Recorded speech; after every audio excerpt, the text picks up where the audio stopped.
Et donc, voilà, il y a toujours... maintenant, le camp est démantelé, donc voilà, de la lumière. Toujours une présence CRS dans les bois autour de Grande-Sainte et tout le long, en gros, il y a même donc, si on remonte sur l'autoroute entre Lille et Dunkerque, donc il y a une ville, un village, enfin, une petite ville qui s'appelle Slenvoord, et il y a toujours un camp là. Il y a des camps le long des autoroutes, mais qui sont plutôt liés à des familles de migrants. Par exemple, à Slenvoord, c'est des Érythréens.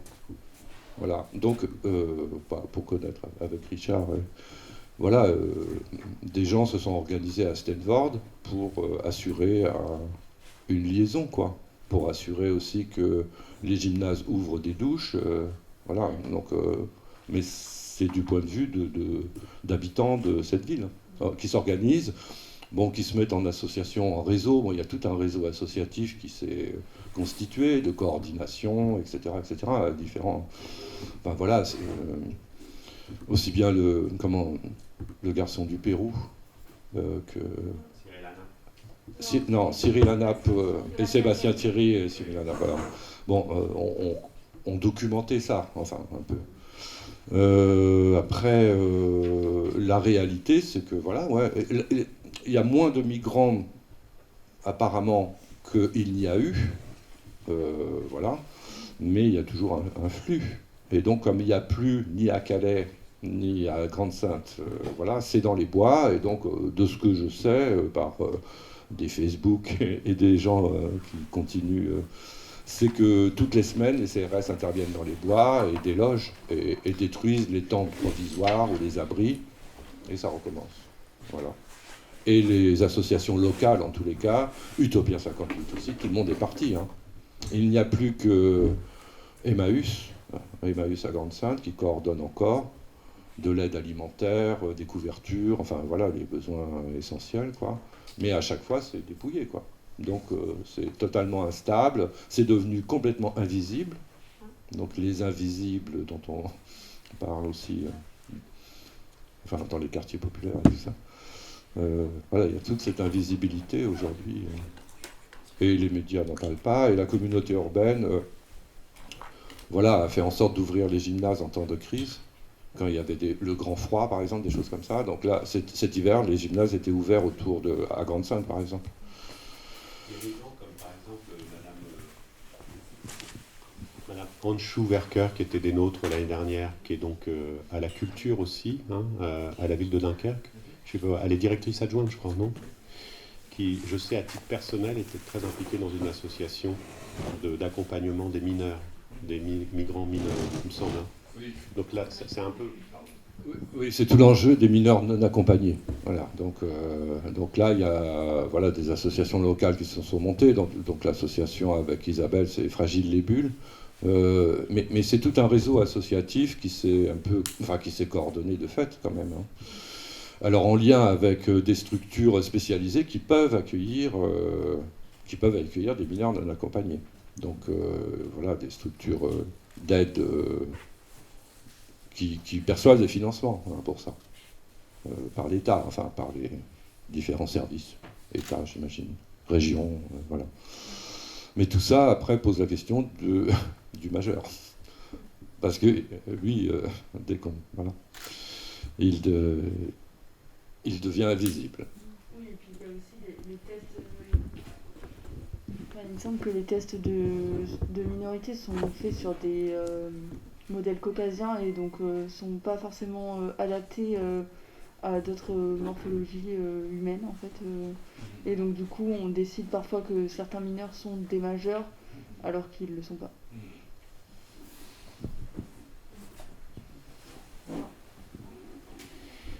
Moi, je ne sais pas si ça c'est en relation avec le sujet, mais arrivant du sud, on est arrivé par l'autoroute par Grande-Sainte pour arriver à Dunkerque. Et en fait, moi, ce qui m'a étonné, c'est la présence systématique de clôtures autour de tout. Et pourquoi? Et en fait, ce sont des clôtures blanches. Et la question qu'on s'est posée, c'est pourquoi est-ce qu'ils ont choisi des clôtures blanches et pas des clôtures vertes? qu'est-ce que ça marque comme le fait de les rendre le plus visibles possible. Voilà, ça nous a vraiment interrogés. Je vois qu'ils fréquentent très souvent le Calaisis, à Calais, donc à côté du tunnel, à l'entrée du tunnel de la ligne TGV, Paris-Londres, Londres-Bruxelles, tout près entre la gare TGV Calais-Frétin et l'entrée du tunnel. Les gens sur place ont vu disparaître tous les arbres, tous les bosquets, tout le paysage a été nivelé, ratiboisé, taluté, strié, au sens presque foncé, enfin Deleuze, ce qu'on veut. Et donc il y a multiplication des rangs de barrières, c'est encore plus impressionnant là-bas, quoi, des rangs de barrières, et effectivement toutes les barrières sont systématiquement en treillis soudés blancs, qui permet assez aisément. Pour rendre visible. Absolument, oui. Donc voilà. Et ça c'est quand même c'est totalement effrayant, parce que c'est évidemment que ça s'adresse comme un acte d'hostilité à l'endroit des migrants, réfugiés comme on dit en allemand, je préfère en Allemagne, on dit réfugiés.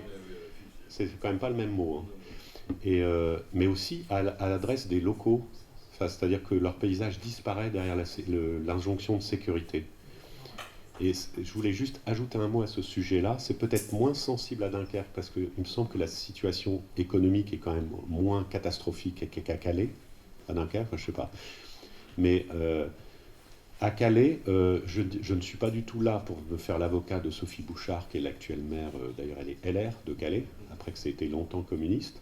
Mais c'est vrai que les élus locaux, ils sont pris entre des injonctions contradictoires qui sont insupportables pour eux, au sens propre du terme. C'est-à-dire, il y a cette pression migratoire qui incombe à l'État, plutôt qu'à eux, on va dire, enfin qui devrait être gérée, si on peut dire, par l'État. Aux États, de façon générale. Par exemple, les accords du Touquet aussi, franchement, on peut... Et puis par ailleurs, ils ont face à eux une sorte de pression interne qui fait que pour les gens qui sont dans des situations extrêmement défavorisées, par exemple le camp de la Linière, c'était tout près d'un quartier de Calais, qui n'est pas le plus brillant de Calais non plus. Quoi. Enfin, oui, la jungle, pardon. Oui, la jungle, pardon. Non, la jungle, je me trompe. Pardon. Donc ça, c'est quand même très important aussi à penser, enfin, je trouve, à prendre en compte.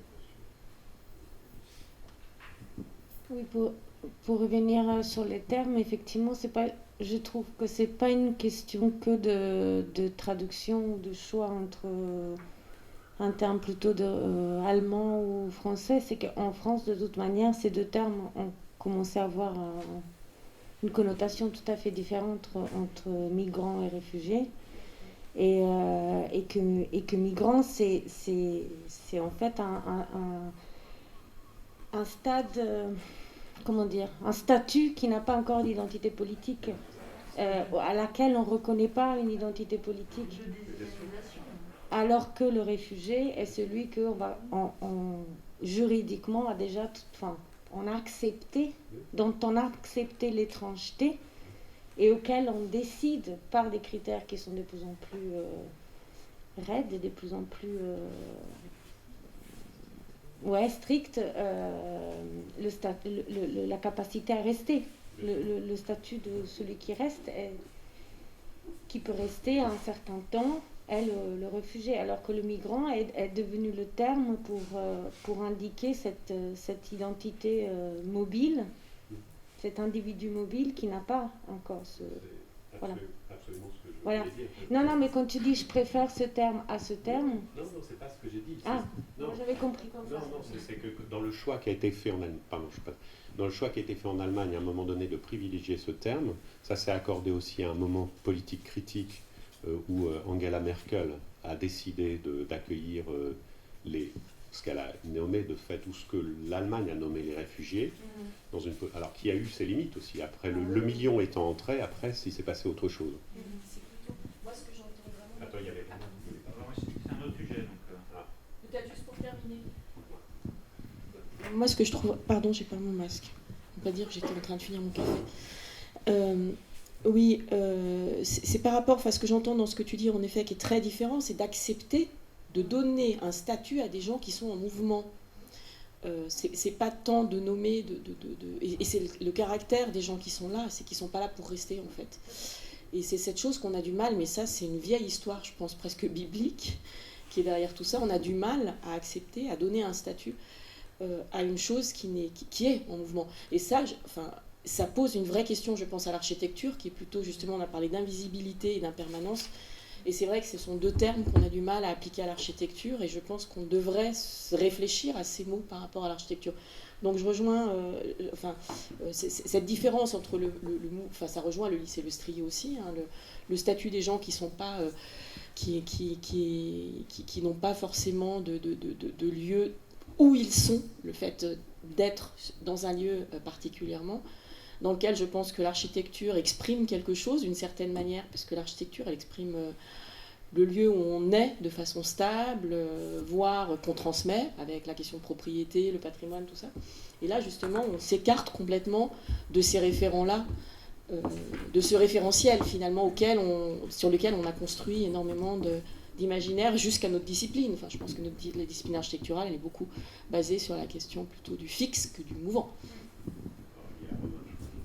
Ouais, mais je termine aussi sur ce même sujet, parce que c'est important, c'est quand même je voulais faire 3 remarques. La première, c'est que je pense que c'est intéressant de voir comment ce territoire entre Dunkerque et Calais, pour moi, constitue vraiment un commun politique, une question posée au territoire européen,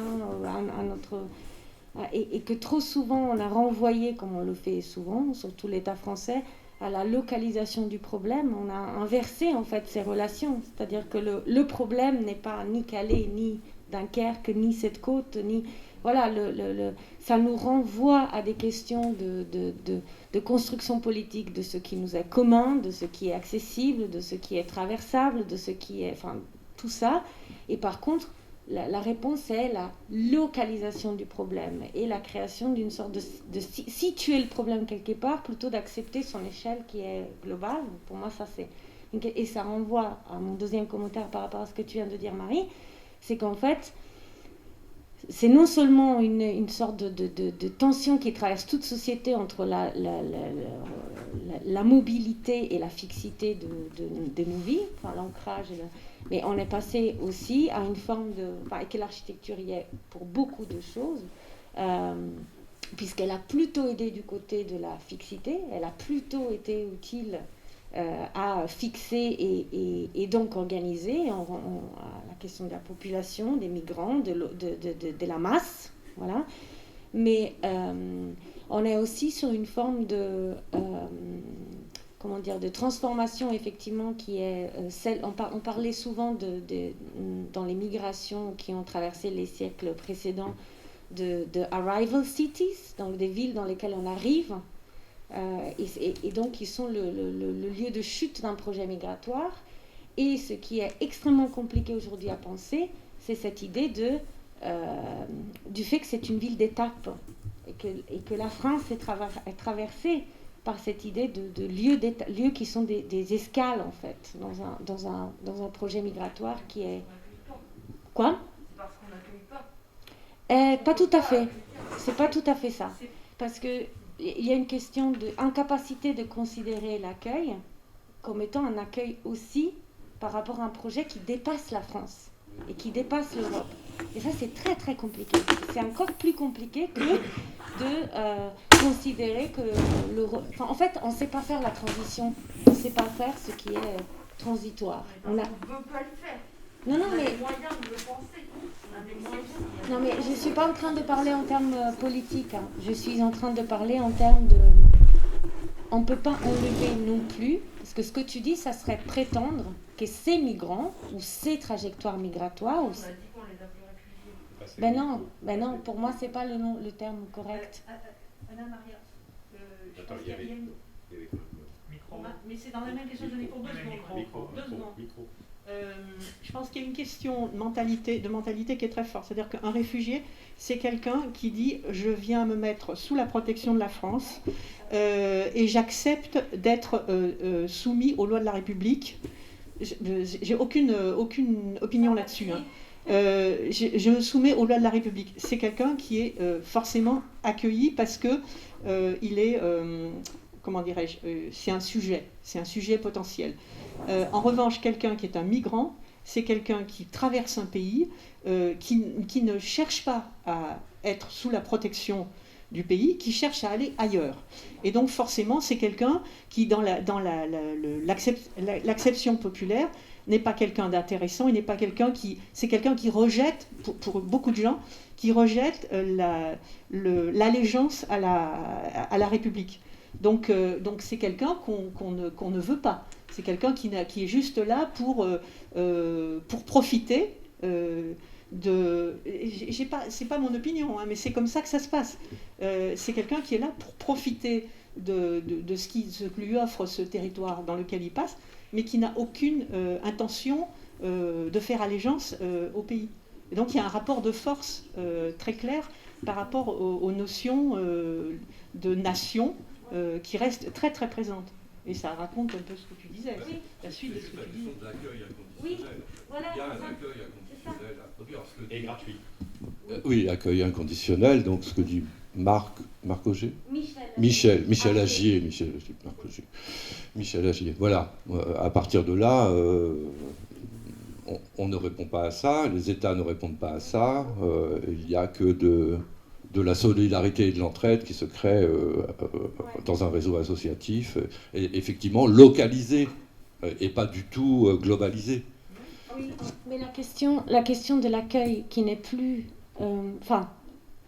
j'allais dans le sens, bien sûr, de ce que Michel Agier porte comme analyse de ces sujets politiques, qui sont des sujets politiques qu'on ne sait pas intégrer dans cette... Aussi, pour moi, l'intégration n'est pas la seule clé de la question, parce que justement, il faut aussi respecter, et c'est pour ça que je continue à défendre que peut-être le terme de migrant, c'est plus politiquement fort.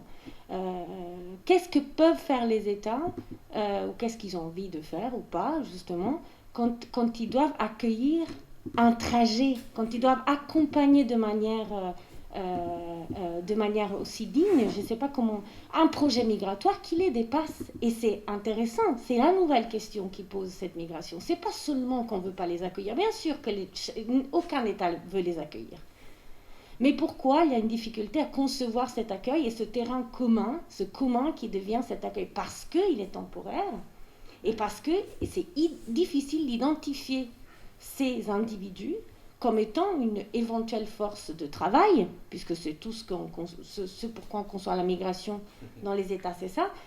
Ils ont un projet migratoire qui n'en veut pas de la France. Et ça, c'est intéressant, et c'est la nouvelle question que ça pose, ces trajectoires migratoires. Par contre, et là je fais référence à quelqu'un que vous avez peut-être vu en séminaire, Alessandro Petti et sa femme Aïda Saïdi, qui est une architecte qui travaille sur les questions des migrants, enfin qui a travaillé dans les camps de migrants, et elle vous montre très bien dans tout ce qui est Decolonizing Architecture, le projet commun qu'ils ont d'art, le fait que parfois, et même Michel Agier analyse les mêmes choses, parfois on a quelque chose qui naît et qui est intéressant, c'est-à-dire des gens qui décident de rester, qui décidaient de rester à Calais, qui décidaient de rester à Dunkerque. Mais ça ne veut pas dire que la France a fait le good job. Non, c'est juste que finalement, à Calais, quelque chose d'intéressant commençait à se passer. Et c'était quoi? C'était du commun. C'était un bout de ville qui commençait à se développer. Mais eux, ils avaient à la base un autre projet. Vous voyez ce que je dis? Donc la trajectoire, et pourquoi il y avait une bribe de ville qui se construisait, c'était pas parce que la France avait construit un camp de réfugiés, c'est parce que finalement ces couloirs migratoires, comme les appelle Michel Agier, sont des lieux où on peut au bout d'un moment créer un début de ville et donc envisager de rester. Non mais bon, c'est... Il va être trop court là. Oui, donc moi je reviens à l'architecture. Enfin, ça, on parle d'architecture. Hein. Et je vais revenir à une expérience locale qu'on a fait et que je mets en écho avec mes barrières blanches de Grande-Sainte. C'est quand on a visité la Cité des Cheminots. Et en fait, ce qui m'a intéressé, on a discuté, c'est qu'il y a quasiment une maison sur deux qui est fermée. Et en fait, elles sont fermées avec un système de volets rajoutés métalliques qui sont des éléments qui n'existent pas dans l'architecture domestique. Et c'est comme les barrières blanches. C'est-à-dire que les barrières blanches nous sortent de la clôture agricole et donc du domestique. Et là, les parois qu'on a vues, les bacs aciers qu'on a vus, perforés, oui, nous sortent d'une forme d'architecture domestique aussi. Ça veut dire qu'on retire à ces maisons leur statut premier. Et donc, je pense qu'on les sort du commun. Donc il y a un truc comme ça dans le signe des rapports de force assez intéressant et qui selon moi, font écho à cette même puissance d'une forme architecturale ou d'une forme qui sortirait du domestique. Voilà. Et puis ensuite j'avais un autre commentaire en fait, parce que du coup en fait on parle d'un commun comme horizon, comme un horizon politique, etc. Et peut-être que ce terme de commun est trop large pour pouvoir réfléchir, nous, à notre échelle architecturale. Et que Marie a esquissé ça sur cette idée d'une architecture qui pourrait encaisser le changement ou l'oscillation des choses. Et peut-être qu'il y a un autre mot à trouver qui nous permette de travailler à une échelle plus architecturale. Voilà, je voulais poser ça comme question.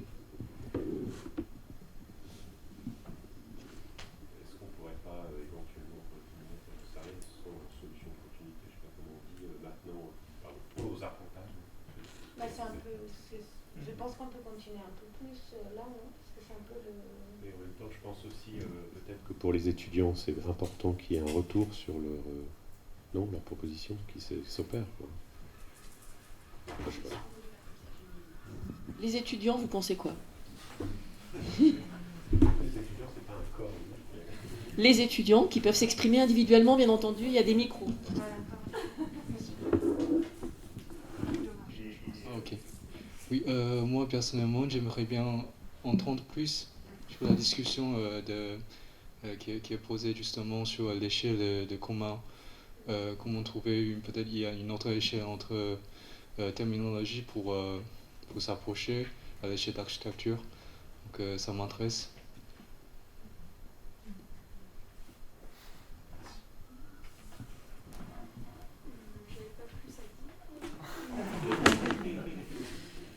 Je suis d'accord. Je pense qu'on a quand même beaucoup parlé de Dunkerque. En tout cas, pour notre arpentage, j'ai l'impression, enfin je sais pas, peut-être que ceux qui sont arrivés un peu plus tard, peut-être que vous avez des choses à raconter, mais en tout cas sur notre Dunkerque au bingo, je pense qu'on a quand même pas mal parlé déjà des bâtiments, mais voilà.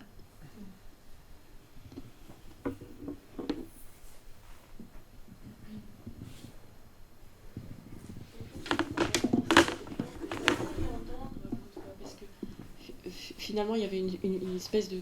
Vous étiez heurté par un certain nombre de choses qui ont pu être... Voilà, donc ça serait bien que vous puissiez peut-être exprimer votre point de vue. Voilà.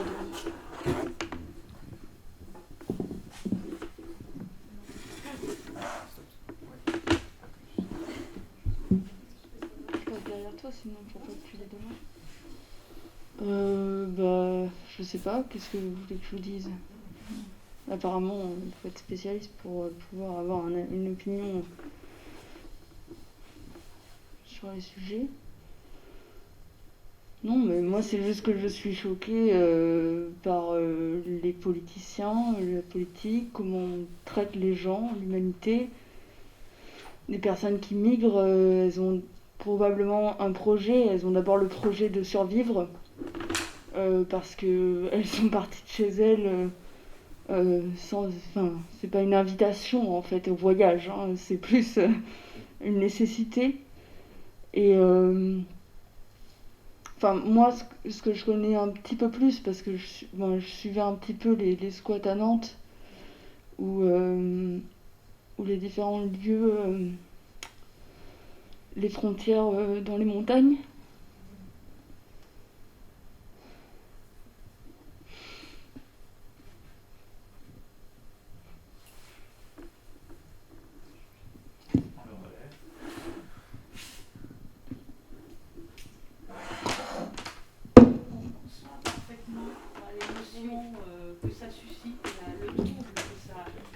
Suscite ça.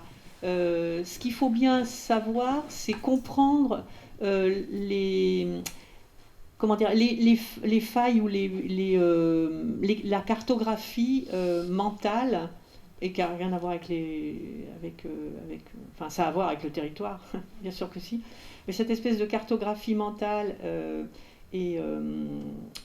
quand je parlais de république tout à l'heure, ou de citoyenneté, ce sont ces termes-là qui enferment et qui ferment les frontières, qui font le lit de certaines théories fascistes, qui sont là, qui sont très présentes aujourd'hui.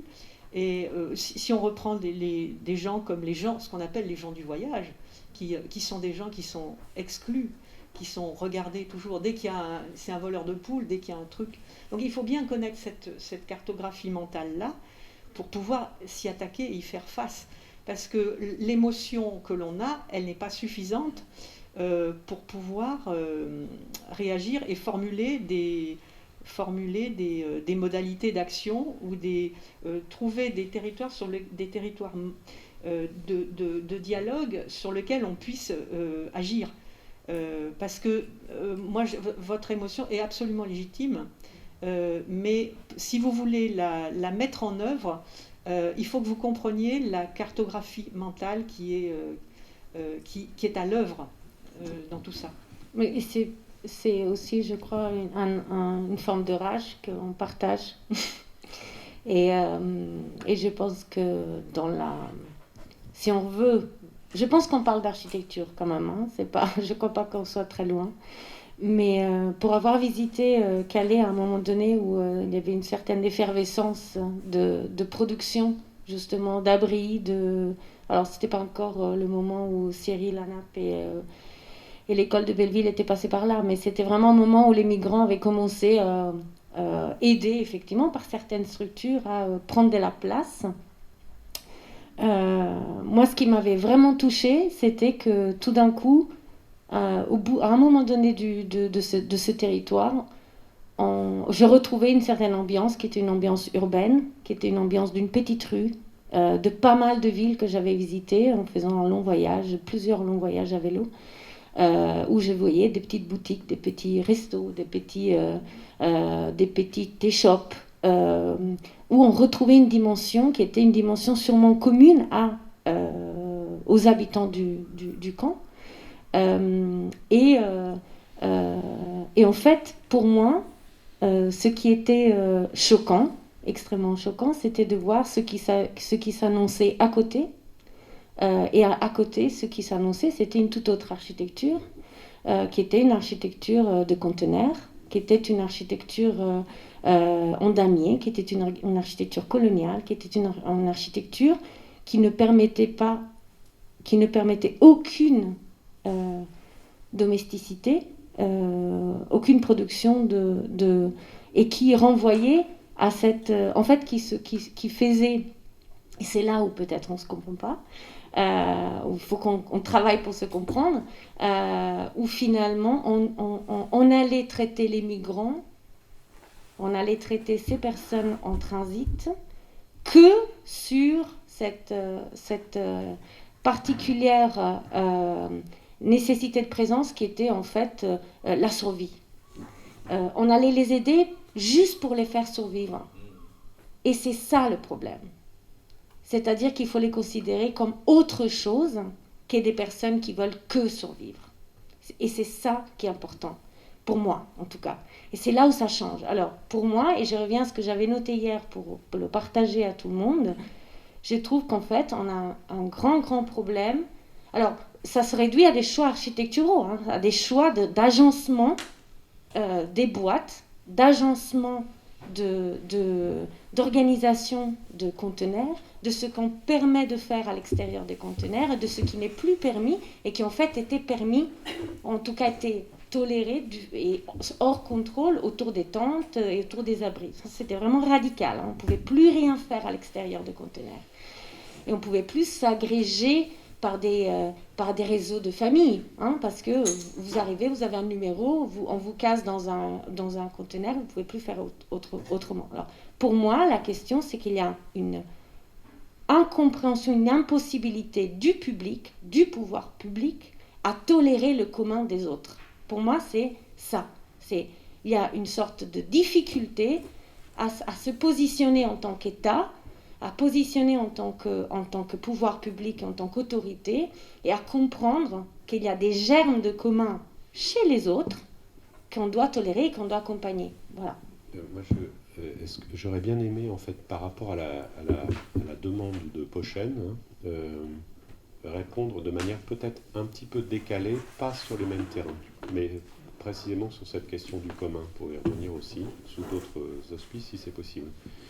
Moi, j'étais très marqué, même si je n'en suis absolument pas spécialiste, hein, loin s'en faut, il y en a qui le sont sûrement plus que moi ici, par l'expérience à Berlin non seulement de l'accueil, il y a cette question de l'accueil des réfugiés à Berlin, c'est une autre histoire qui est un peu emboîtée, mais je pense à celle de Tempelhof, par exemple, ce qui s'est passé à Tempelhof. On n'est pas du tout dans la même situation, et ce qui m'a vraiment passionné, c'est le fait que, si vous voyez cette histoire-là, c'était donc un aéroport qui était presque sacralisé dans la mémoire collective à Berlin, parce que ça a été l'aéroport qui a permis de briser le blocus imposé par, disons, les soviétiques pendant la période dure de la DDR. Et quand le Sénat berlinois, de la région berlinoise si on préfère, a décidé d'arrêter le fonctionnement de cet aéroport, contrairement à toute attente, à ce qu'on pourrait entendre en matière, je ne sais pas moi, de la pensée écologique ou je ne sais quoi encore, les Berlinois, de façon massive, se sont élevés contre la fermeture de l'aéroport. Ça peut sembler extrêmement surprenant, mais en fait, il y a une sorte d'attachement au fait que cet aéroport central, petit du reste, c'est un petit aéroport monopiste, soit fermé. Et alors, ils se sont à ce moment-là emparés d'une procédure, référendum d'initiative populaire, qui existait déjà à l'échelle du Sénat berlinois, qui nécessitait une forme, un nombre de votes, enfin disons de mobilisation significatif, un seuil significatif pour être entendu légitimement, légalement par les autorités. Ils s'y sont pris un peu trop tard, etc. Ils n'ont pas atteint le score nécessaire. Donc la décision a été prise par le Sénat berlinois de fermer l'aéroport.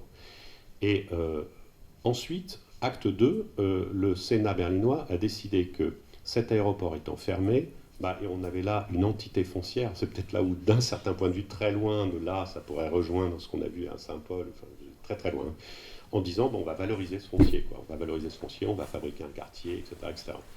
Mobilisation seconde des citoyens berlinois en disant, et alors là, cette fois, ils s'y sont pris à l'avance, on va réactiver le référendum d'initiative populaire, mais cette fois contre le projet immobilier initié par le Sénat berlinois.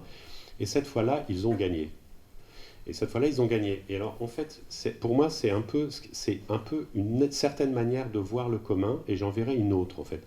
Parce que dans cette première partie de cette affaire du Tempelhof, je pense que se désigne le commun sous sa forme oppositionnelle, en fait, vraiment, dans les termes qui sont dits par Dardot et Laval ou par Le Strat, etc. C'est-à-dire, c'est vraiment une lutte citoyenne avec les arguments juridiques, etc., qui sont en place, etc., parce que tous les moyens sont bons dans le bon sens du terme pour faire en sorte de faire entendre cette expression populaire. Mais après, ce que je trouve assez intéressant, c'est que dans la deuxième temps de l'affaire de Tempelhof, je pense que les collectivités locales, territoriales, on ne s'adressait pas du tout aux mêmes populations, ont eu l'intelligence aussi de dire ceux qui se sont mobilisés autour de cette affaire de Tempelhof, associons-les à la réflexion sur l'encours pour une durée transitoire, certes transitoire, parce que, de la manière de pouvoir co-gérer le territoire de Tempelhof. Comment faire en sorte que tout le monde s'y retrouve, etc. Une mosaïque d'activités ou de pratiques entre ceux qui veulent entraîner leurs chiens, je sais pas quoi, à la course ou à la chasse, et puis ceux qui veulent faire du jardinage et ceux qui ceci, etc., puissent cohabiter, etc. Et donc il y a une sorte de règle qui a été coécrite, en quelque sorte, entre les collectivités locales et territoriales et le tissu associatif berlinois. Et là, on serait plutôt dans une sorte de commun négociationnel, je ne sais pas comment le dire, etc., qui renverrait peut-être à des catégories peut-être plus ostromiennes, ou telles que Coria les décrit, etc., qui me semble être une autre manière d'envisager aussi la question du commun. Et je vois un parallèle très fort, en fait très puissant, entre ceci à cette échelle-là et ce que vous entreprenez d'un certain point de vue dans la rue, en étant à la fois dedans et dehors, à la fois contre opposé et contre à côté. Voilà. C'est ça que je... Il y a une question qui est aussi très importante, c'est celle de la norme. Parce que ce que tu disais, Anna Maria, à propos de... Pardon Ah, pardon. Je t'ai pas vu, excuse-moi. Tu veux... Vas-y. Merci. Et parce que ce que tu disais à propos de ces villages informels, tout à coup, on a voulu formaliser avec une grille, avec des containers. Il y a plein d'exemples. On a quelques étudiants, une étudiante il y a quelques années qui avait fait son mémoire de master sur la politique de réhabilitation des foyers de travailleurs migrants à Paris. En fait, ces foyers de travailleurs migrants, elle avait fait une enquête, elle avait fait des relevés à l'intérieur de ces foyers. Les chambres étaient partagées par des gens qui rentraient, qui sortaient. Il y avait un coiffeur, il y avait toute une économie qui se développait sur des lieux, des parties communes de ces lieux-là, et des gens qui vivaient, qui avaient finalement construit un mode de vie qui leur ressemblait, qui était des espèces de mini-villes à l'intérieur de ces éléments-là, avec des gens qui venaient, qui étaient là occasionnellement, qui repartaient, etc. Et puis du commerce, etc. Et là, ils ont fabriqué un cahier des charges pour refaire complètement ces hôtels d'ouvriers émigrés, avec le studio pour une personne, la petite kitchenette, plus de cuisine en commun, plus de coiffeurs, plus de marabouts, etc. Et c'est exactement ça, c'est-à-dire à la fois une sorte de gestion économique et technique qui est fondée sur la norme, sur le standard et sur la norme, et parce que cette façon singulière de regarder, enfin, d'être et de s'organiser en commun, ne pouvait pas être mise en... le problème de sécurité, enfin il y a tout un tas de insalubrité, et le fait qu'il y ait de l'économie informelle, enfin tous ces trucs-là, c'est tous des cadres qui sont... enfin tous ces cadres-là normatifs ne permettent pas de prendre en compte tout ça, et au lieu de retravailler sur les cadres normatifs, on éradique ce qui n'est pas dans les cadres normatifs. C'est tout simple. Bah, ça tombe bien, parce que en fait, je trouve que cette question sur le réfugié, etc., et les rapports de force et d'hospitalité qu'on peut offrir, pourrait nous refaire réfléchir à d'autres choses qui nous paraissent normales. Par exemple, la violence d'un T3 d'un logement social pour une famille de deuxième ou troisième génération, etc. Et c'est pour moi, ça renvoie à la même chose. Et je parle de deuxième ou troisième génération, mais c'est pareil pour quelqu'un qui viendrait de la campagne. Et donc, on est toujours dans ce même problème, et je pense qu'il faut réfléchir, et ça, architecturalement, ça devrait être notre responsabilité. Voilà, puisque autant les logements sociaux qui sont issus du mouvement moderne continuent leur travail d'aliénation, et autant le néolibéral ne fait que reconduire les mauvais côtés du mouvement moderne. Donc on va pas dans un truc qui s'arrange. Et puis ensuite, finalement, si on essaye de chercher des solutions, la seule solution, enfin la seule ouverture, alors effectivement il y a le travail qu'on a vu sur les espaces extérieurs, et qui renvoie effectivement à une autre échelle, à ton exemple de Tempelhof, mais pour moi c'est la bibliothèque. Et la bibliothèque, pour moi, il y a deux leviers qui ont été mobilisés. C'est celui de pouvoir manger et boire n'importe où, de manière commerciale ou non commerciale, voilà, qui renvoie à une espèce de possible occupation de l'espace public, et puis de vocabulaire. Moi, ce qui m'a aussi noté, c'est la question du carrel. Vous avez noté ça ? Oui.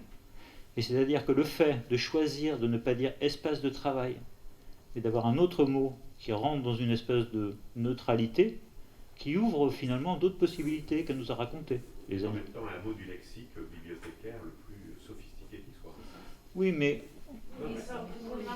à la limite, un mot qui est un nouveau mot, est plus facile à s'approprier pour un anniversaire, comme elle l'a dit, pour une partie de bridge ou pour un truc de travail, quoi.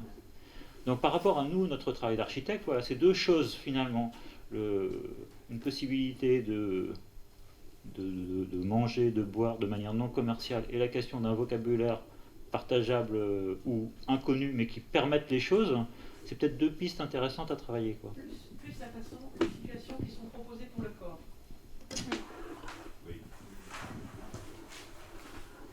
Ben, les situations qui sont proposées pour le corps, couché, debout, assis, moquette, enfin bon, tous ces trucs-là qui modifient énormément les modes de relation qu'on a avec un lieu institutionnel, entre guillemets.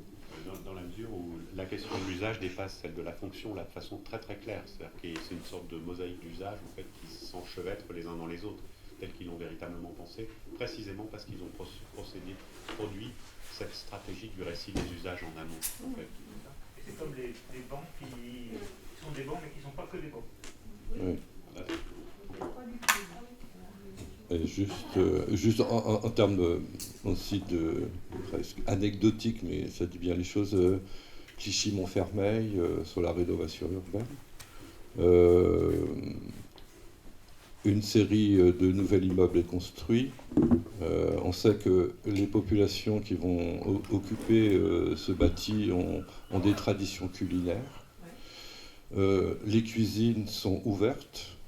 Les gens emménagent, toutes les cuisines sont sur le même niveau, sur tous les étages de l'immeuble. Les gens arrivent, viennent avec les parpaings et séparent la cuisine du séjour, parce que c'est la tradition.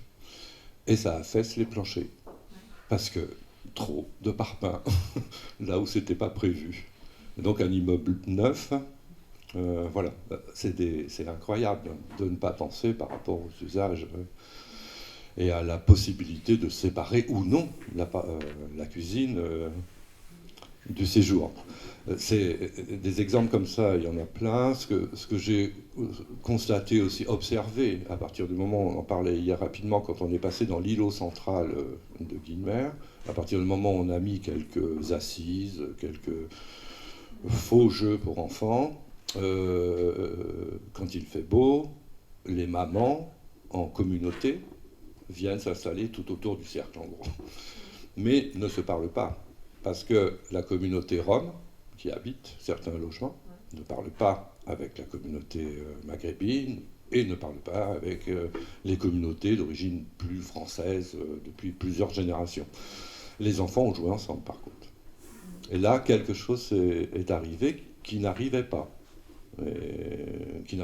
Parce qu'il n'y avait pas ce minimum de bancs ridicules, d'assises, voilà, et de chantiers. C'est-à-dire que c'est aussi parce qu'il y avait une présence très mixte, associant à la fois des habitants de ce quartier, donc des gens connaissaient, les mamans connaissaient, ceux qui bossaient avec nous, etc. Et puis nous, étrangers à ce quartier-là. Et ça, c'était à vue, en même temps qu'il faisait beau. Donc en même temps qu'il y avait usage du mobilier, ou usage de l'espace, il y avait construction permanente de l'espace. Et si on pouvait, mais c'est ce que tu rapportes sur les échoppes, voilà, et j'ai vu aussi des foyers, quand j'étais à Paris, à Aubervilliers, j'ai travaillé avec la ville d'Aubervilliers, et là, ce qui se passait dans les foyers, c'était des vrais lieux de vie, complets, pour tout le quartier. On allait chez le coiffeur là-bas parce que c'était vraiment pas cher. Il y avait des solutions de nourriture qu'on n'avait pas ailleurs. Donc voilà, et ça créait un espace, le foyer central est un espace commun incroyable, et très vivant et multiculturel. Et à partir du moment où l'activité, enfin l'espace se construit, admettons, dans cette valeur-là, il faut l'entretenir. Et donc l'entretien, c'est pas seulement l'entretien du mobilier, c'est l'entretien d'une présence hétérogène ou mixte ou voilà et dynamique. Non, c'est pas le cas. Et sans une force, et sans qu'il y a volonté de mix, voilà, et sans obligation de, c'est-à-dire que, mais aussi de mixité, c'est-à-dire que moi je pense que l'État enfin une figure étatique, un œil étatique politique qui regarde ce que tu décris, il va dire « Ah bah ici, il n'y a pas de mixité. Il faut que les mamans africaines parlent avec les mamans roms. » Et ça, c'est du communautarisme. Alors, c'est pas du commun, c'est du communautarisme. Le commun des autres, c'est toujours du communautarisme. Sauf qu'on va jamais regarder, encore une fois, je le dis toujours, on va jamais dire aux riches qu'il faut qu'ils soient un peu plus copains les uns les autres. Il y a toujours une sorte d'ingérence, d'impertinence à aller voir des autres radicalement autres pour leur dire comment ils doivent vivre. Et donc, cette idée d'une communauté qui se crée parce qu'on partage les temps du jeu des enfants, qu'ils jouent ensemble. Mais la maman africaine n'a pas forcément envie de partager avec la maman française, qui n'a pas forcément envie de partager avec la maman rome. Ce commun-là, pour moi, il est le moment où l'État intervient pour tout casser. Spatialement aussi. Oui. Non, mais peut-être parce que moi, je voulais revenir un petit peu... oui. Ah, pardon. Ça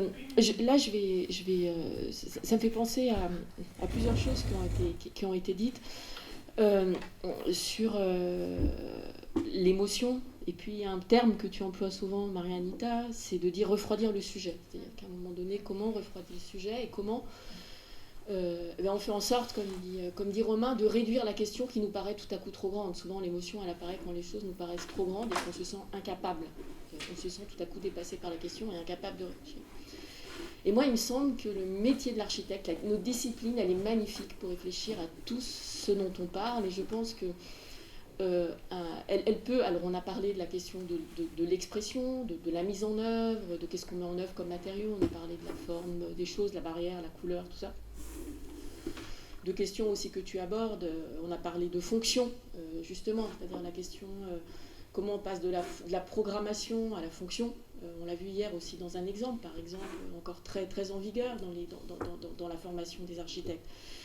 Et puisque vous, ça s'adresse surtout aux M2 qui ont passé déjà leur PFE, vous allez vous orienter vers une HMO, vous allez vous orienter vers ça. Je pense qu'il y a un autre levier sur lequel on peut agir, c'est le processus de projet tel qu'il nous est imposé aujourd'hui. Tout ce dont on parle depuis tout à l'heure, la question de la programmation, le fait que la loi MOP ait coupé complètement les missions de l'architecte, les dissociant, les saucissonnant, probablement, on pourrait y réfléchir, là je ne suis pas outillée pour ça, mais sur la question, on parlait du politique, on parlait du pouvoir et des enjeux des lois. Comment en même temps la loi MOP d'une certaine manière reprend, ça veut dire que le politique reprend la main totalement sur la mission de l'architecture en dissociant la phase programmation, puisqu'on sait bien que dans la commande publique, on ne peut pas être à la fois celui qui a programmé et celui qui va produire l'œuvre, et puis celui qui va construire. On a encore en plus coupé la question du chantier, donc c'est-à-dire qu'on a saucissonné complètement les missions. Et je pense que s'attaquer aussi à cette question est une manière. Donc je pense qu'on a la main aussi pour que la pratique soit un lieu de résistance par rapport aux choses dont on parle là. Oui, vous avez raison sur la question de refroidir les sujets, et c'est vrai que c'est quelque chose qui est important, mais un des éléments aussi auxquels je suis assez sensible par rapport à notre profession, c'est le fait de refroidir jusqu'à devenir cynique, jusqu'au cynisme de en fait c'est comme ça que ça se passe et pas autrement, et donc on baisse les bras et on fait comme il nous est demandé de faire, voire on y trouve un certain confort et une certaine on y trouve son compte, quoi. Et ça c'est quelque chose, je pense que c'est là la difficulté de justement réussir à prendre de la distance, mais sans perdre le contact aussi avec les choses, quoi, et la vie et les personnes. Parce que voilà, c'est ça un peu ce que vous disiez aussi, quand l'État ou une espèce d'opinion publique fabriquée regarde certains groupes et dit non mais il faut pas vivre comme ça ou il faut pas faire comme ça. C'est aussi une manière d'essayer de aller aller mettre quelque chose à un endroit où en fait on n'est pas compétent encore, où voilà. Oui, non, en fait, je suis assez d'accord parce que je trouve que c'est là où, quand on arrive en agence juste après le diplôme, il y a une forme d'immense désillusion et qui souvent se cache un peu. Enfin, moi j'ai trouvé dans mon expérience, l'excuse c'est souvent ah oui, mais en France c'est compliqué, la loi MOP, et puis de toute façon il n'y a pas d'argent pour la commande publique, ça va pas marcher, on pourra pas le faire, enfin voilà. Et je trouve que c'est un peu, c'est un peu des excuses faciles qu'on se trouve nous-mêmes parce que, on a quand même le métier d'architecte a beaucoup accepté finalement qu'on nous saucissonne aussi, et c'est là où on a une immense responsabilité nous dans la façon qu'on a de vouloir exercer notre métier, c'est de pas accepter ça et de on peut pas accepter qu'on nous retire les chantiers, on peut pas accepter d'avoir des missions de maîtriseur d'architecture, on va juste ah ok bon la peinture elle est bien verte comme j'ai dessiné. Non mais et je pense que les études nous préparent pas à cette désillusion qu'on a quand on arrive en agence où on se rend pas compte ce que c'est que la procédure de la commande publique en France qui est hyper lourde, hyper compliquée et voilà. Et toi donc comment tu Moi, Bah oui, non, mais justement. Non, moi, à ma petite échelle, dans l'agence où je suis, on travaille beaucoup sur... on fait surtout de la MAPA, donc de la procédure adaptée, c'est des plus petits projets, et beaucoup pour des petites communes, parce que c'est une petite agence, donc pour se faire connaître, on commence en milieu rural, périurbain, etc. Et je trouve que la MAPA, c'est un outil qui est hyper intéressant, parce qu'on n'est pas pris par une esquisse. La collectivité ne nous choisit pas parce qu'on a dessiné une esquisse, mais seulement sur un dossier de référence, ce qui fait que dès le début du projet, on se compte, parce que souvent ils nous communiquent des programmes qui ont été faits par des programmistes et qui eux-mêmes ne savent pas, et donc on a ce temps où on peut se permettre de réinterroger le programme avec eux, avec en général les usagers qui sont présents, parce que quand on fait une école de musique, le directeur il est là, et je pense que la MAPA c'est vraiment un outil ultra intéressant. Voilà. Je ne me trompe pas, c'est ce que Madame Dumoulin nous a... Et voilà, c'est ça. Il y a un truc très intéressant, ce qu'elle nous a dit après coup, je ne sais pas si vous l'avez entendu dans la visite, c'est qu'elle est passée sous le seuil des 5 millions d'euros pour le budget travaux. Et évidemment, intelligemment, il y avait 800 000 ou 900 000 euros de plus pour le lot mobilier. Donc, ce qui a permis de faire en sorte que ça passe en dessous, qu'ils puissent avoir ce travail sur le long terme, etc. avec les architectes. Si je peux juste me permettre, le problème, c'est que la MAPA, donc, à 5 millions, les archis sont bridés sur les honoraires, donc ça fait quand même un projet à 3% d'honoraires. Voilà, il y a aussi un petit souci là. Mais... Et si je peux me permettre juste d'ajouter un truc que je trouve très important par rapport à cette histoire-là de la bibliothèque, c'est que c'est qu'en fait, Don et Mbajar, si j'écorche peut-être leur nom, cette jeune équipe lilloise, elle était assez outillée pour arriver à attaquer ce projet-là, mais elle était suffisamment jeune en termes de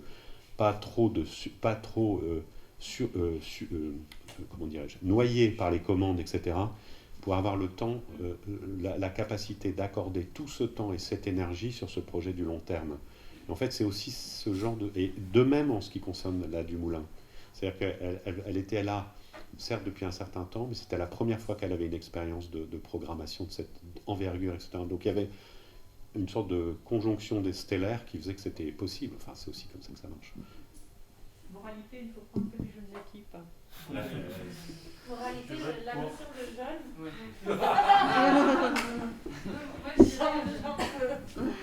Je pense que moralité, il faut ouvrir son agence et puis se planter et voilà. Et ne pas aller bosser chez Jean Nouvel. Ça balance des noms. En tout cas, ne pas rêver de. Oui. C'est ça le truc. C'est que l'ambition doit être autre chose que ça. Parce que j'ai découvert,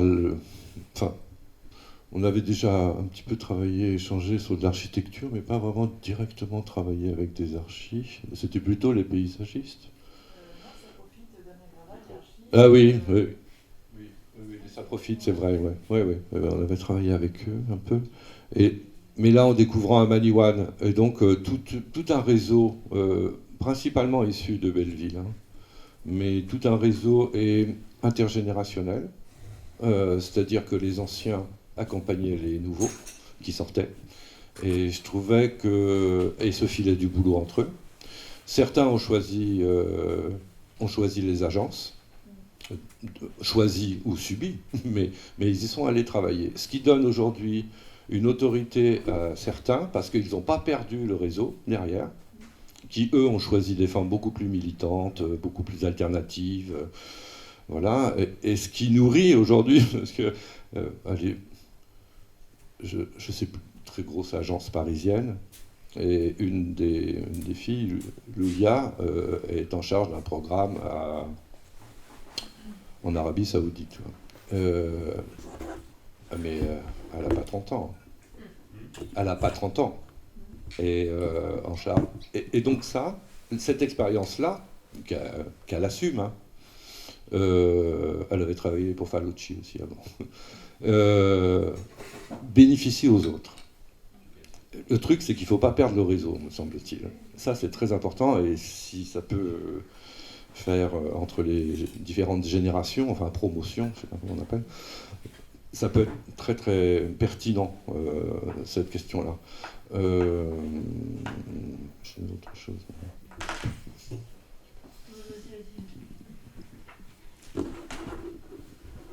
Moi, j'avais juste un tout petit commentaire, c'est qu'en n'étant pas architecte, mais en côtoyant des architectes de tous les côtés, familial, professionnel,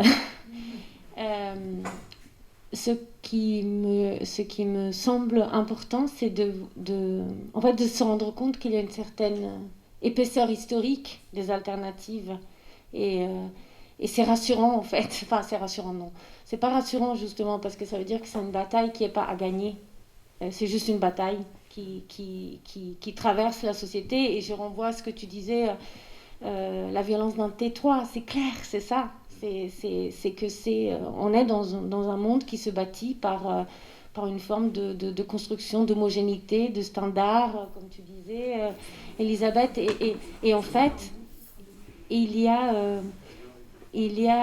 une forme enfin, il y a des architectes qui, dans le passé, se sont positionnés. Il y a des architectes que, depuis toujours, ils sont dans une forme de positionnement pour faire bouger certaines lignes qui sont, pour moi, encore une fois, la question du projet moderne et de sa capacité à mettre la main sur toutes les dimensions de notre vie quotidienne.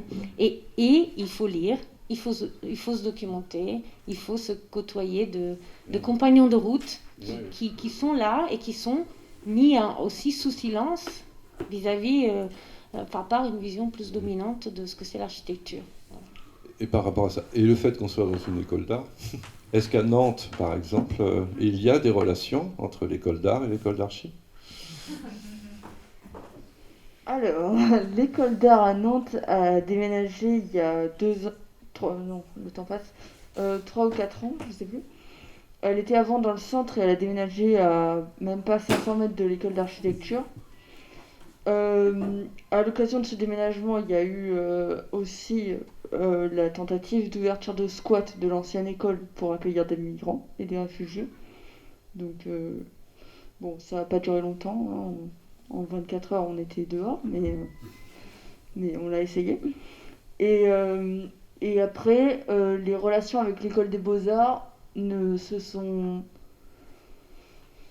jamais construites parce que la première fois qu'on a essayé de se rencontrer et de faire ce qu'on appelle un apéro, en fait, on est dans un quartier, donc à Nantes, qui est un quartier... le quartier de la création sur l'île de Nantes, on va dire très simplement un quartier élitiste. Et donc il y a des résidences tout autour des écoles, et donc les voisins se sont plaints, et donc on ne peut pas se voir, en fait. Parce qu'on fait trop de bruit et on gêne. Sauf que les écoles, en fait, elles ont créé l'attrait, entre guillemets, enfin l'intérêt de ce quartier, mais on n'a pas le droit d'être jeune à cet endroit-là. Et ensuite, moi, j'ai eu quelques amis, évidemment, qui étaient à l'école des Beaux-Arts, mais c'est vrai qu'il n'y avait juste pas de communication entre les deux écoles. Enfin, au tout début, on avait eu cette attention, qui s'est au final jamais concrétisé. Et après, bon, bah, je ne sais pas pourquoi, mais bon, disons que les fonctionnements sont très différents quand même en termes de collectif et de création de communs peut-être. En tout cas, nous, on a la chance d'avoir des promotions qui peuvent se composer de manière assez soudée. Enfin, de manière, voilà, on peut connaître à peu près une centaine de personnes assez bien. Et ce qui n'est pas le cas dans les écoles des beaux-arts qui sont pourtant beaucoup plus restreintes en termes de nombre de personnes, mais juste il y a énormément de compétitions individuelles. Enfin, c'est très... Des étudiants, oui. Bah, potentiellement, c'est un leg professoral, mais... Oui, pour compléter, je pense que l'école des Beaux-Arts de Nantes a aussi un positionnement sur la présence de l'artiste en lui-même. Et donc, je pense qu'il y a une formation à devenir artiste avec... et que, évidemment, il y a des personnalités militantes, etc., qui vont y aller, mais la formation n'est pas une formation collective du tout. Et pas l'architecte. L'architecte enseignant ne se positionne pas de la même manière. Non, c'est une question. Non. C'est pas la siège. Non, mais oui, il y en a certains, mais par rapport aux étudiants, ça ne fait pas la même chose. Parce que nous, en fait, nous, on fonctionne, on change de prof tous les semestres de projet. Donc, c'est possible qu'il y en ait un qu'on voit en première année, qu'on ne verra jamais, parce qu'on le reprend pas ou qui ne refait pas d'option ensuite. Et du coup, on n'est pas sous l'influence, j'ai envie de dire, d'une seule personnalité architecte. Ouais. Oui, dans le cas de Saint-Étienne, par exemple, ce qui est intéressant, c'est qu'ils ont beaucoup de travail, enfin, les travaux de projet se font beaucoup en groupe. Si, je scanne les différents semestres. Non, mais par exemple, en tout cas, nous, l'écho qu'on a quand vous arrivez en rapport d'études et en mémoire, c'est que c'est une des rares choses que vous faites de manière individuelle. Et que donc, du coup...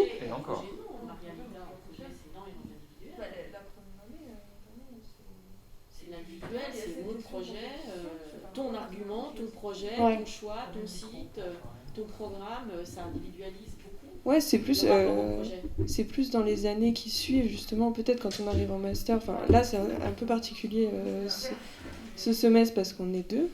Mais première année, énormément de compétitions, très individuelles, en tout cas dans le projet, c'est sûr. Après, il y a quelques travaux de groupe dans les autres cours, mais on ne sent pas une unité ou un soutien collectif entre les étudiants, en tout cas pour ma part. Moi, je voudrais un truc c'est sur les écoles d'art. Enfin, moi, j'en connais une indirectement en tant que père de famille d'une ma fille qui est à Villarson à Nice. Bon. Oui, il y a un internat qui est ultra sélectif. Hein, c'est vraiment pour très très peu de monde. Mais ce que j'ai trouvé sidérant, mais sciant, qui correspond tellement au poncif qu'on peut se faire à l'égard de la manière dont on pense la formation de l'artiste et son existence dans la société, c'est qu'ils arrivent en première année, et en première année, trou noir, c'est-à-dire, avant le Covid, hein, trou noir, c'est-à-dire, démerde-toi, trouve-toi, comme ça, mais direct, donc ça veut dire trouve-toi, c'est-à-dire, à l'énergie, si tu y arrives, tu vas finir par y parvenir, mais il faut que tu te construis tout ton stock de références, etc. Et finalement, l'objectif implicite, c'est de faire en sorte que c'est de faire surgir des individus singuliers qui existent à travers leur propre travail et qui en imposent quelque part. Et cette affaire de l'inscription, pourtant dans l'art contemporain, il y a quand même tellement de gens qui s'intéressent et qui s'inscrivent dans sans utiliser de grands mots, je dirais un truc très simple, dans une certaine forme de relation à la société, qui l'interroge.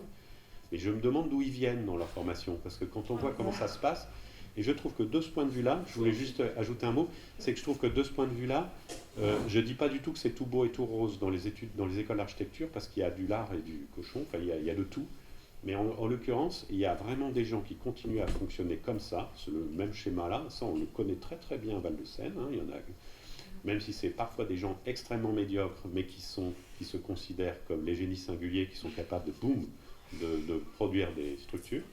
Et puis, oui, c'est certain. Et puis, il y en a d'autres qui sont plutôt dans un mécanisme d'incertitude, en fait, dans lequel il ne s'agit pas de faire émerger tel ou tel étudiant ou personne, mais de réfléchir ensemble, tout simplement. Oui, puis c'est très risqué. Ah.